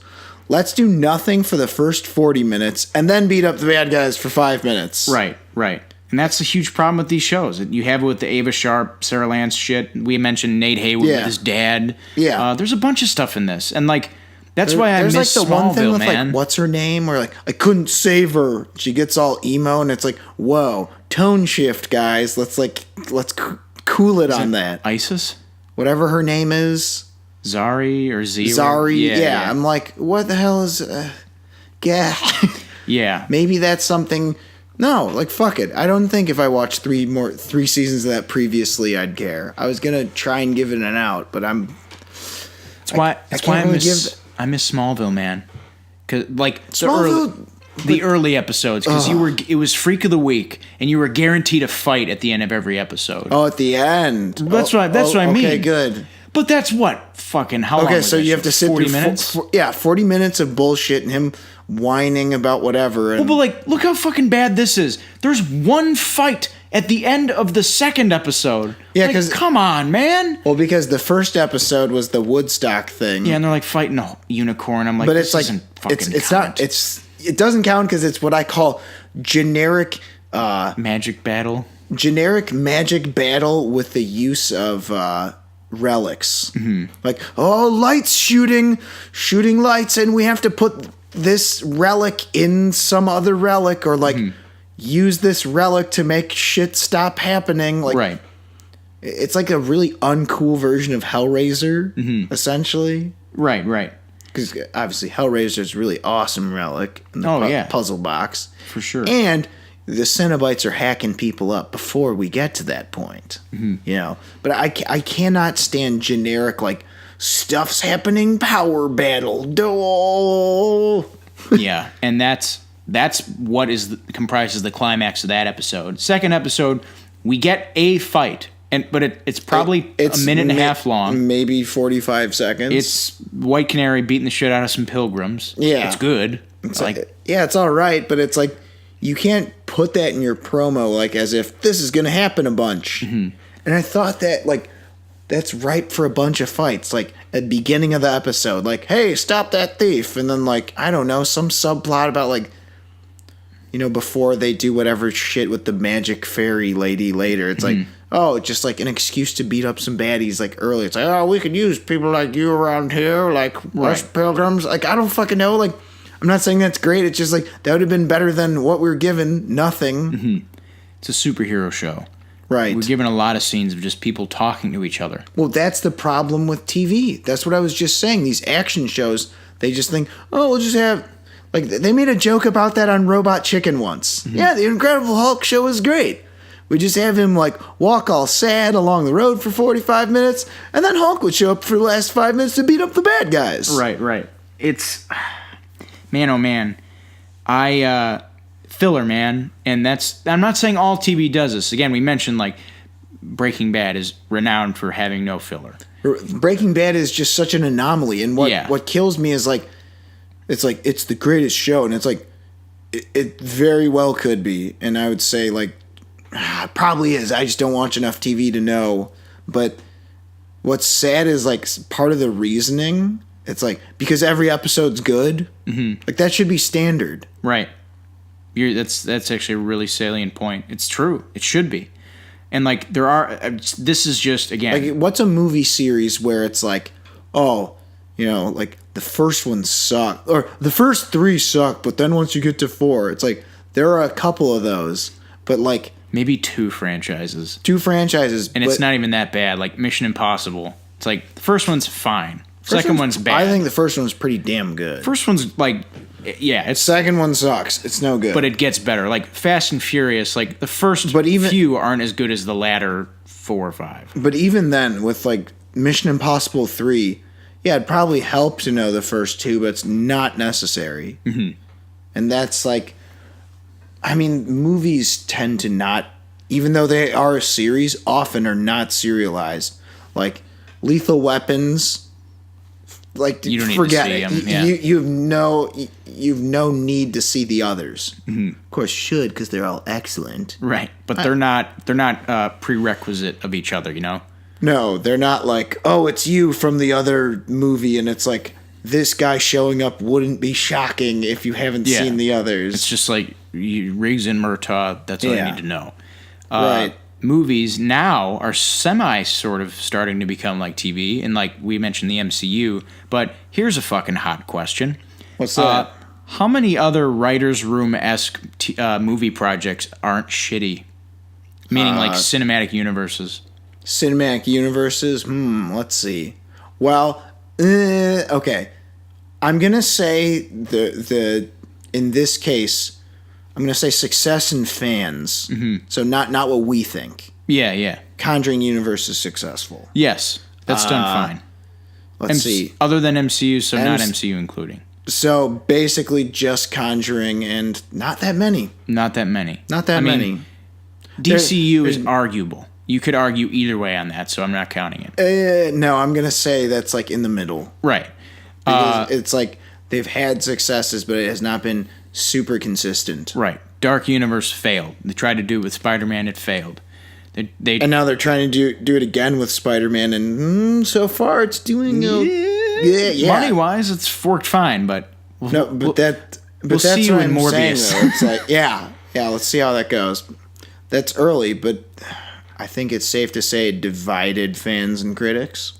Fast and Furious is starting to do it with the spin-off. We don't know though. It probably will do fine. But my point is that's a tiny bit serialized. Yeah. Well, it's like what Letty, she's back. Yeah. From her amnesia. Oh my god. It's almost so stupid. It's like they gotta know that like we're just having a goof. We're just having fun here. It was just a goof. It was just a goof. Feels like WWE. Yeah, exactly. You know what? That's like, perfect example. You guys it's like take this seriously. You don't take this shit seriously. You love it anyway. You just want to see someone hit with a chair. Yeah, exactly. And it's like this. You're like, you just want to see like driving and shit with like tanks and whatever the hell else has wheels or whatever. Right. It's just like, oh man, Letty. She's got amnesia. That means she's gonna hit Vin Diesel with the chair instead of the bad guys with the chair. Yeah. This is interesting. It's just like it's just more dynamics. More chances for different dynamics. Right, like that it's like it's almost part of the fun is how silly it is. Right. But and hell, even then it's like, oh, you had amnesia. It's like you figure it out even if you haven't seen it. Mm-hmm. That's the other thing is like I've watched rando episodes of Breaking Bad before. Mm-hmm. Just like, at someone's house. And again, each time it feels like another movie. And they're really good at cluing you into what's happened. So even if you haven't seen it, It's almost like in comics when there's the little asterisks back in issue 7, right? Like when they say something sort of on the nose and like expository. It's like, well, if Hulk hadn't rubbed his ass on my towel, it wouldn't smell so bad. Back in issue 44, Thor got pink eye. or whatever. Or green eye. I don't know. Green eye. Gamma eye. Gamma eye. Yeah, I know what you mean. It's like there's so many shows. I mean, there are so few shows that don't have that there's lore. Yes. Mm-hmm. There's ways to do that, to clue people in when they're not in the super know. Mm-hmm. I don't think serialized TV is meant to be that way. Is another problem, but I think after a certain amount of time, like a serialized story to me should probably never go past 6 seasons. And that's even being generous. I'd say ideally like 4 at the longest. Because how many was Breaking Bad? Was it 4 or 5? I think it was. I know it was at least 4. I'll check. What you 5. got? Okay, so it was 5. There you go. Yeah, and that was perfect because that was the amount of seasons that they needed. They didn't try and push their luck like they're doing with Walking Dead. Right. They're not trying to... Well, and I've heard from like the hardcore Walking Dead fans that it was like whatever season Frank Darabont left. What was that, season 2 even? It was pretty early. Season 1 was his last season. I mean, but how much shit can you... God, it's just like... Walking Dead is like kind of a culmination of like all the things I hate. It kind of is. It's zombies, slow-moving shows, and just ultra serialized. Mm-hmm. By like the 9th like baby, like what are you guys gonna do? Yeah, I don't know if that's like a thing on that show or not. I'm just like assuming like we have to get Sarah and Bryce their new baby born in the factory before the zombies knock down the rabbit fences or whatever the fuck they do. My other big problem with The Walking Dead, well, now we're picking apart The Walking Dead, but fuck it. They always do the whole, oh, here comes the big bad. You thought the previous villain was the bad guy? Well, guess what? He's afraid of this coming bad guy. And then, like, 2 seasons later, that bad guy that was coming down the pike, like, you thought he was the bad guy? Wait till you get a load of this new bad guy. These guys are the real threat. It's like, can you fucking end? Like, I have shit to do. It's like, oh, man. God damn it, make up your mind. And, like, that's the problem with, that I feel like a lot of people are having with the sort of writer's room mentality of a lot of movies now, is it's like, what are you going to do after Thanos? This has been building up to this for the whole 20 movies. Well, that's the nature of comics, though. Right. Comics oftentimes have been compared to serialized TV. Mm-hmm. Except that, a 32-page issue is... way easier to consume. Yeah. Well, I think that's what you were saying earlier about movies is easier consumption makes for good times. Yeah. And I understand that, the long con and, like, the longer consumption makes for, it makes you feel like when you actually get something that it feels even better. But, is that not kind of a water in the desert, like a drip of water in the desert type thing? Like, right. I feel like a lot of TV shows are that. They're just a lot of filler that I really don't have time for. There's also too many TV shows. I can't keep up with them all. Yeah, let's roll with that. TV is just going crazy. Okay, so you've got Hulu, Netflix, the main networks, cable, premium cable channels, so like your Showtimes, your HBOs, mm-hmm. which I think actually have a lot of better shows. Well, yeah, because they kind of pioneered the TV shows that I don't hate. Yeah, like Homeland. Well, Homeland now is not good. That's the thing, though. It's like even with shows I like, after a certain season, I always lose interest. Mm-hmm. Like I don't give a shit how Homeland ends. Mm-hmm. There's the second season where they're actually like on location in the Middle East doing interesting shit. Then past that, I was just like, I don't care. Mm-hmm. Like I'm bored again. You've bored me to death. And that's, I think, there's a good show. What? Bored to Death. Yeah, Jesus. It was only a couple seasons, but you know what? Maybe that was for the better. Because all the episodes were good and funny. God. And it was like a cool premise about like a dorky mystery writer becoming a PI. Yeah. It's hilarious. It was funny. You got some, what's his name on there? Jason Schwartzman. And Olivia Thirlby. Wasn't it Ted Danson on there? Yes. Ted Danson, that was what I'm He was a stitch on that show. He's a funny guy. But there's, I feel like, I don't know, man. Okay, and then there's WTTWs on that game now. Well, I mean, you got it's like national TV, you got your BBC shows, which I'm a little bit more partial for, because a lot of them are miniseries. So if we haters of the hour-longs had to choose our channels, it'd be like Showtime and BBC. Yeah, something along those lines. Well, that's also because the seasons aren't as long. And I feel like a lot of those shows don't have... I don't know, like, I never really... My dad watches a lot of TV. So he'll watch a lot of, like, Billions or... God, what's the other one? He'll watch, like, Game of Thrones. But more so, like, Billions or Banshee is another one he used to watch a lot.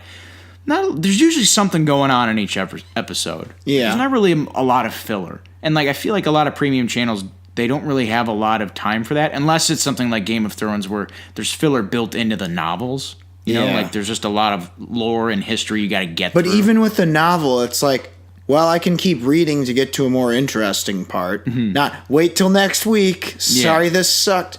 That's what kills me about like a whole episode of filler. Nothing is more ridiculous to me, because to that it's like that's it. Come on, you got to do better than that, right?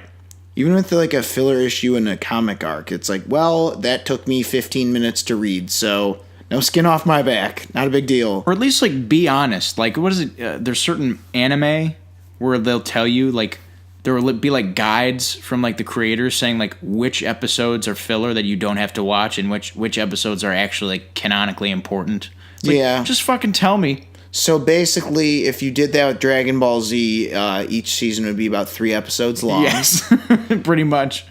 It's like, next time on Dragon Ball Z, he's still charging. Next time on Dragon Ball Z. One of them might consider throwing a punch. But, yeah, anyway, we have a lot of issues with TV. It's why neither of us have really ever gotten fully into it.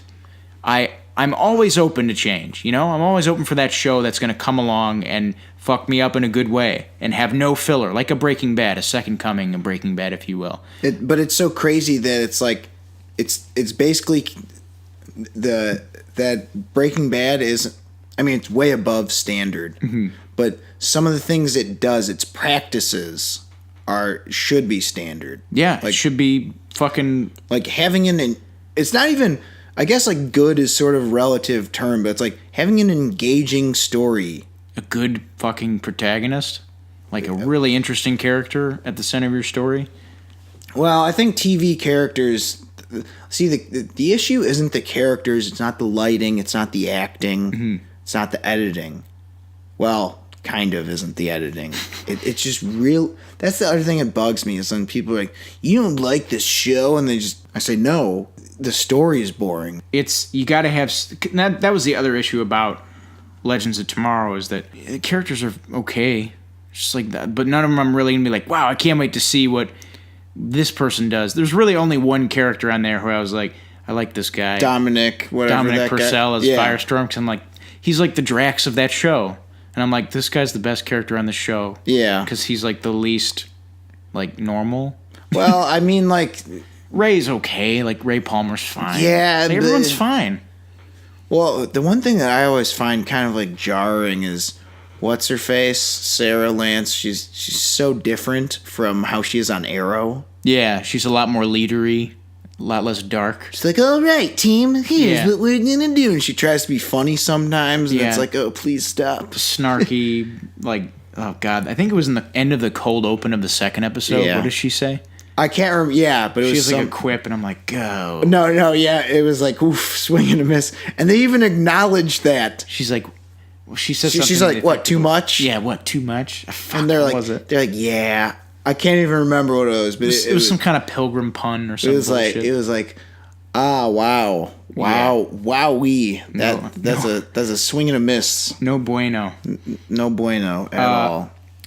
Oh, I don't mind Constantine. He's okay. Yeah, he's fine. He's got, like, personality. Like, he's kind of an asshole. I'm like, okay, this guy's got something. Everyone else is just like, that's okay.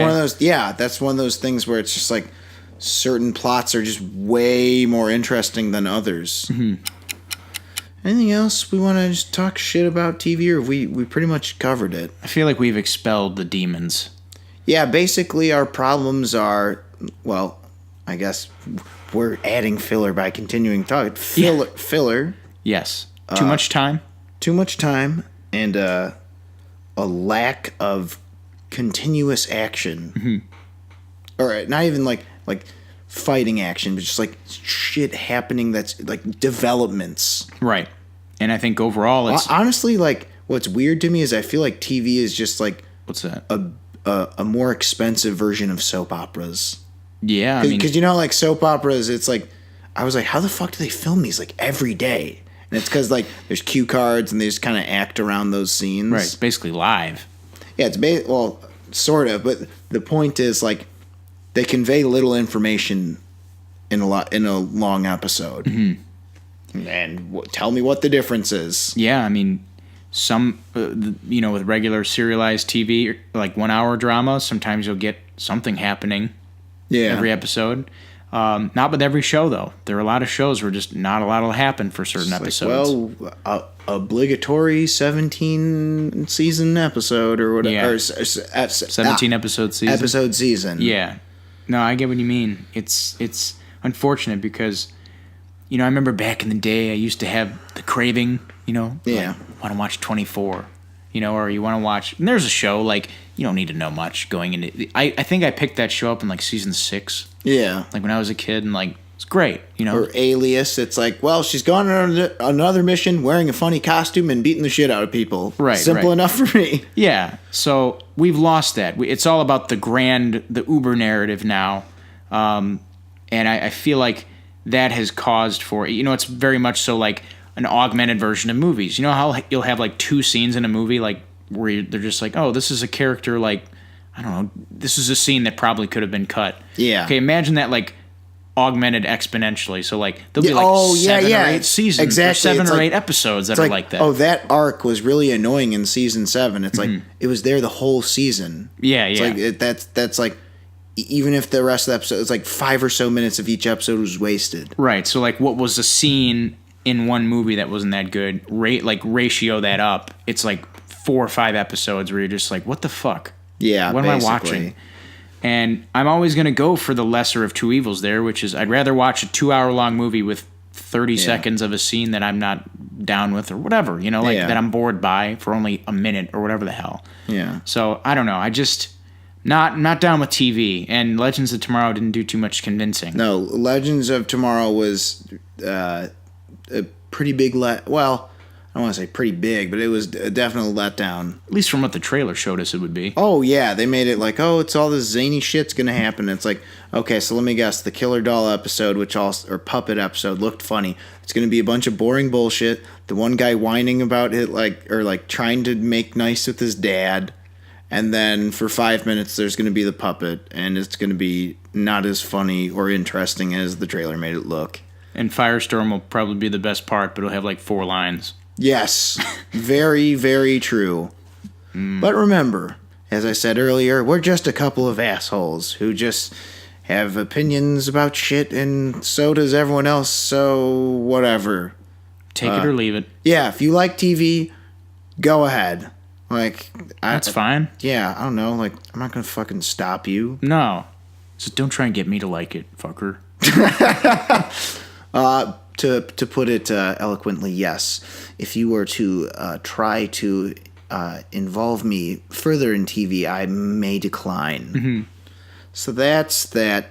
TV, hour-long TV sucks. The end. Moving on to our second review, we have a classic review for you. It's not a Halloween review, though. Sorry, you missed your chance. We got a review from out of Southie, right? Isn't Southie it takes place? Or is it Boston? Oh, it's just Boston, yeah. Boondocks Saints. Hadn't seen this one in a long time, and I realized that by scenes I just do not remember whatsoever. Hadn't seen this one. You hadn't seen this one at all? Period. Wow. Never seen it. Did you grow up in the 90s at all? It's like I just never got around to it. This is a stereotypical college dorm room poster movie. It is. There's certain things. It's because it's in every dorm room in America, there's no way you haven't heard it or listened to it. Oh, I've heard it. Heard of it. Oh. No, sorry, rather seen it or listened to it. Those things include Bob Marley, Dark Side of the Moon, Pulp Fiction, and Boondock Saints. Well, I've definitely heard of Boondock Saints, but I did not end up watching it. And you know what's weird is upon watching this, I didn't really realize how much of this movie I really just didn't know. Like, you watch movies like Blues Brothers for the first time, like I did, like this past year, and it's like, okay, I know like the Aretha Franklin scene, like the Carrie Fisher Country shit, whatever. and Western. Right. Rawhide. No, see, that's exactly what I'm saying. It's like the same reason I've like waited so long to see A Few Good Men. Like, you can handle it, you want truth, you can handle it. It's like a sing-along. I know, yeah. They should have those. Like, here comes this line. You can't handle the truth. They should have talk-alongs. Anyway. But this was one of those where it's like, I really didn't realize how much I didn't know about this. I knew it was about two brothers who were killing folks. I knew Willem Dafoe was in it. Did you know they were vigilantes? Oh, yeah. I knew that there was like a vigilante justice flick. Didn't know that much else about it, though. And I got to say, I enjoyed it. I enjoyed this, too. I think I liked it a tiny bit less than I remembered. Because I remember, like, thinking, like, man, this obvious, like, classic movie. And it's like, it's really good. To me, it's like, you know, spoiler for my rating, but it's like 4 out of 5. Yeah. Yeah, and you're, like, a little behind that. No, I'm not too far. I'd probably give it a 7. 7. Like, that's my go-to. Like, it was a good movie. I enjoyed watching it. Don't regret watching it at all. Would recommend, I guess. I mean, there's a lot of interesting, like, stuff in this. Yeah. I would say, like, the themes, I mean, they're relatively on the nose at some points, and they're discussed. Mm-hmm. Especially towards the end. In an well, especially the ending, it's very heavy-handed. But, I mean, there are some interesting things that come to play, and I thought here's what made me think watching this was interesting, or why now? Mm-hmm. It's like in the height of superhero movies, this is kind of an interesting, like, anti-super or anti-hero type movie. Because it's like the whole idea of vigilantism. And, like, I like the questions it kind of posed, like, who's to decide? Yeah. And then it's like, if someone thinks they know, it's like, well, what makes them right? What makes them know? And then it's like, is it divinity or like, in their case, or is it some dogmatic reason? Some epiphany? Yeah. I appreciate the questions, too. God damn it, I wish they came along a lot sooner than, like, towards the end. Because, like, they start killing folks pretty quick. And it's like, I would have liked some sort of pushback as to, like, someone beyond, like, because the movie ends. Spoilers? Okay. If you haven't seen Boondock Saints, sorry. We're doing full-blown 20 spoilers. Years too late. Yeah. The movie ends with, like, footage of, like, fake news people, not fake news, but, like, fake news, like, reports of, like, people fucking, like, being like, I don't know about the Saints. I don't know how I feel about them. They're killing people. And it's like... And then there's, like, somebody, like, no, you shouldn't do that. Yeah. And then the one guy's like, well, sign me up. Yeah. I'm like, I could have used this a little bit sooner. I like maybe the at fact, the beginning of the movie? Yeah, like maybe the movie could have started, like, I don't know, somehow. But to me, as I was watching this movie, I felt like the director Troy Duffy was like saying to me, like, hey man, isn't this cool? Like, isn't this cool? Like, watch the scene where they shoot these guys in this room and they're like upside down. I'm like, yeah, it's pretty cool. And then at the end of the movie, he's like, but is it cool? And I'm like, what the fuck? Like, what are you saying? I'm like, what do you mean? I thought you said it was cool. And I'm like, it's fine. I don't really think that end. I know that you're more broken up about this ending than I am. Mm-hmm. I just thought the ending was like, yeah, it's like a cool, like, yes, cool action movie scenes happen in this movie. But at the end, it's like they are vigilantes, so this is different. Right. It's not like Commando where, I guess he was a vigilante too. Bad example. True. But it's not like Lethal Weapon where it's like, we're cops. Yeah, we came, we saw, we kicked the shit out of them, and we go home happy. And fuck diplomatic immunity. Yeah. Lethal Weapon 2. Yeah. But, I get what you mean. It's like, at least the question's there. I'll give him that. Yeah, I know. It's so I don't understand what your major ish with it is. It's just, it felt like it was romanticizing it for a long time, and then all of a sudden it kind of like does a back step, and it's like, but no, it's wrong. And I'm like, I don't believe. No, I don't think he's saying it's wrong. I disagree with that entirely. I think he's saying maybe it's wrong. It could be. Yeah, I think he's saying it could be. But I feel as though there is no question in Troy Duffy's mind that it is wrong. I think he's like, no, this shit's cool. And I'm like, that's fine. Just own it. Like, be like, yeah, fuck the mob, kill them all. And be like, fine, we can do that. Yeah. But I got to say this. Got to get this off my chest.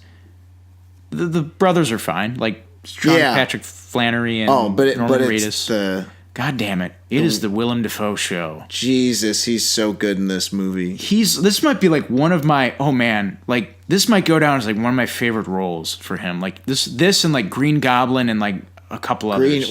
Green Goblin always will have a special place in my heart because did I love that movie. Any movie that gives Willem the chance to just chew the fuck out of scenery. Well, it's also like after watching this, I thought, how could you not choose this guy to be not necessarily Green Goblin, but like how could you not choose him to be in a comic book movie eventually somewhere down the line? Man, you are straight out of a comic book. Yeah, man, you come right out of a comic book. Yeah. He's like throwing himself around the garden, like the one scene where he's like, they're at the house or whatever. Just like a childish tantrum, but he's just so fucking pissed because he's like, he's one of those guys who always wins. Mm-hmm. So he's like, hates being wrong. Yeah, exactly. He's like, no, I can't lose, and I won't lose. Hates getting stumped. And what's so great is in his tantrum spaz out moment, he does find evidence. Yeah. It's great. It's a great character. It's legendary performance. And that's not to say that like the McManus brothers stuff is bad. It's good. It's good stuff. It's just, man, every time they had Willem Dafoe talking, like his dialogue is so much more like flowery and like just like well written and like he's talking about forensics shit and I'm like, this is fucking interesting. And like every time we see the McManuses, it's good, but they're just like, all right, what's the next job? What are we doing next? And I'm like, okay, they're gonna kill somebody. Whatever. Yeah, they're just like, we're drinking beers and we have Irish accents, blah blah blah, da da da. It was fun seeing Willem Dafoe. Lucky Charms. Yeah, there you go. They're magically delicious. Yeah, it was fun seeing Willem Dafoe figure them out. Or try to. Well, I mean, he sort of does. Yeah. That was an interesting turning point I sort of had forgotten. The confessional scene? That whole scene is so good. It's a funny scene. Good scene, too. It's funny. It's blocked interestingly. It's like... The dynamics are funny. Exactly. Someone's got someone hostage. You got someone hostage. Yeah, it's just like, I love shit like that. It's like, this is interesting. Mm-hmm. You don't see... Because, like, I like scenes where it's like, how can we, like, one-up what would be a normal scene? It's like, all right, so a confession scene is a good scene for a movie. Mm-hmm. You get a lot of exposition out. Yeah. Got a lot of exposition. Fun setting. It's religious a fun setting. It's themes. Like the religious theme. Mm-hmm. And then you make it even worse. What if the priest is held hostage? But this guy holding the priest hostage is kind of a moron. So his friend, who's, like, sort of not his friend, I guess, is holding him, like, don't you do anything to this priest, Right. Because despite the fact that they, drink and get in fights and murder people, they're very, very Christian. Yes, they are very devout. But of course, they are the saints. Mm-hmm. They have the word of God to help them. Yes. I just want to say one thing though. Like the shootout with Billy Connolly. Mm-hmm. I know they're trying to be all like stylized and stuff. But how the fuck did all three of them miss? Or sorry, all four of them. Yeah, no, you look at the car behind Billy Connolly, it's like riddled. I'm like, he didn't take one shot, like not even in the trench coat. Yeah. No, it's just I don't like the way he's just like standing there all calm. It's like you could still do the thing where he has the 6 guns and like, he looks cool and stuff, but like, well, you know what it was? It was the divine force of God trying to prevent the boys from killing their father. I guess there's that. Like that's just me digging for shit. Yeah, no. My way of like giving it an out there would have been like, I guess like he's missing on purpose because it's something I don't know. Yeah, I also thought Billy Connolly would have had a bigger role in this. I'd forgotten he was in this. Because he's not like top billed, but he's like in the thing, and like Billy Connolly's got like big personality. So I just kind of assumed, like, okay, he's going to be, like, a mentor or something. And he is, but not to the degree. Maybe in 2 he is. Maybe that's where... Maybe I saw the trailers for 2 and got confused. Well, I heard 2 was no good, so I did not watch it. That. I also heard it was no good. Also came, like, what, 12 years later or something. I think it was like 2004. No, I think it was 9. Or no, it was 2009. Jesus Yeah, Christ. it came a lot later. 10 years later, in fact. Boy, oh boy. Also, Rocco. We've got some things. That's actually what, like, if I don't I'm like gonna the character. Okay, yeah, I think the actor who plays him is funny, but the character, the way he's written, he sucks. Mm-hmm. And that's one thing I kind of like. I guess the reason they're friends with him is because he has connections to the mob and stuff. But my one thing is, like, if they're so about, like, the divine and, like, taking criminals off the street, why are they friends with this guy who's an associate of criminals? And why are they so broken up about him when he gets eventually killed? You know? Yeah, they're like, he's their friend. I get but that. It's like where's the lore, or like where's the history? Bag. Right. It's like, where's the history here? Also, it's like, I maybe would have been willing to let the whole, like, well, he's just the errand boy go thing if they're like, nah, let's shoot the other guys at this, like, gross, like, whatever, like, strip, like, what is it, like a, like, peep show. Yeah. It's like, well, how the hell do you know that those guys weren't just, like, regular, like, gross dudes instead of, like... It's like, what do? They went to a peep show place where it's like... Yeah, it's like that's seedy. It's seedy, but it's not like... I don't know. It's like... No, they're not like the like gangsters, no, like murderers. They're not like... It's not like sex trafficking, like the room in Taken where they're bidding on his daughter or whatever. It's Wait, like, were those guys mobsters too, or they just but then they like say that they're just randoms, right? See, that's my other issue that I have with the movie is that I feel like... So when you have like their morality rules don't always make perfect sense. Well, it's that, and it's... I mean, I know they're supposed to sort of be hypocrites because they're killing, but I thought the idea is pretty simple. Mm-hmm. Those who are, like, really doing wrong, like the gangsters and the criminals, like, those are the ones who are going to get it because divine powers of the Lord, blah, blah, blah. The saint to something to thee, blah, blah, blah, blah. Spiritus Sancti, shit. Yeah. So, my big issue with the violence, it's not really anything with the violence itself, is that the kills, they're not satisfying enough. They're a little impersonal, and I felt a little detached. So, like, what I mean by that is John Wick. Yeah. When everybody gets killed, you want it to happen because you know what those fuckers did to John Wick's dog. Yeah. And you know how they're interrelated. This one's just like, character walks up, pause, that's what I mean. This guy's a shitbag. I'm like, okay. What did he do to the McManuses? They don't like him. Like, all right. Or like, he's a criminal. It's like, but what kind of criminal? And that's like the other thing that wasn't super clear, like back to the shootout at that thing. It's like, well, these two other guys, like, were they that bad? Like, what was their deal? Because they kind of made it sound like they're just like randos. Yeah, or like, I mean, there's a bunch of examples. Like The Punisher, it's like his whole family gets killed by John Travolta. Or like The Untouchables, doesn't even have to be a revenge plot. The opening scene of The Untouchables, you see that Al Capone is willing to kill children as collateral damage to enforce his law. It's like, I wanted to see more of like the mob inflicting its hold on Boston. We didn't really get that. It's kind of implied. But I think because of that, the satisfaction of the kills suffered a little. Just a little. Yeah. There's also, like, there's that scene where Willem Dafoe is, like, disguised as a woman. And it's so wacky.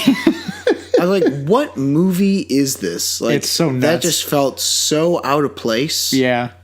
It's just like, you know what? We haven't Especially, like, the dude hears him talk. It's like so obviously disguised. Like he's like, I'm a girl. It's like, come on, this guy does not think that that's like what you kind of look like Nosferatu. Yeah, like literally a Shadow of the Vampire Nosferatu. Yeah. But yeah, I felt like they were just like, okay, Willem, you've been pretty wacky, but we haven't had the climax of your wackiness yet. What can we do? Yeah, we're gonna have you kill some fools in drag. Like, all right, cool. Yeah, like that scene. It's wacky. That scene, I don't know. It felt very out of place to me. Also, in that scene, another problem. Well, in that sequence, rather, the whole like, we killed Rocco. Oh yeah, we got the other two. Let's just wait a few minutes and then come back to shoot them. And I know this is a trope that bugged, but god damn it, shoot him now. This one bugged me more than like a James Bond thing, because at least in James Bond, it's like, just James Bond is captured. He's tied up, but they're like, they literally went out of their way to make it extra dumb. It was like they punctuated how stupid that was by killing Rocco. Like, yeah, but don't kill the other two guys who clearly were the ones doing most of the dirty work. Or like, Rocco's just kind of a tag along. I'm sure if we leave these two dangerous men behind, we'll be absolutely fine. Right. Yeah, it's a very... God, that annoyed me. It's a very imperfect movie in terms of, I guess... Well, like, in terms of, like, logical progression, there's, like, a few missteps. A few blemishes. But it's fine. Entertaining. I think the whole, like... I don't know. It's, like, the whole idea is so cool. And, like, most of the execution was interesting. In fact, one of the things I kind of liked, and it took some while to get used to, is they show the murder scenes first. Yeah. And then they go through it. I thought that was kind of a cool way to tell a story. It eventually, I eventually grew on it. And it a couple times it jarred me. I'm like, what is this? And then like the next few times I'm like, all right, I'm getting this. I'm getting what's going on. I think most of the shootout scenes were pretty good. Yeah. Were well done. Quite well. I mean, the upside down one is probably one of the better ones. Yeah. I loved it. It was real cool. Well, what I like about that is it's one of those like, sort of trying hard to be cool moments, but it was sort of warranted because it was like a mishap. Yeah, and whereas like I don't like for example the back-to-back shooting thing in whichever the hell was the most recent Triple X, whatever it was called. Like it was just so cheesy, and it just there wasn't a rhyme or reason for this.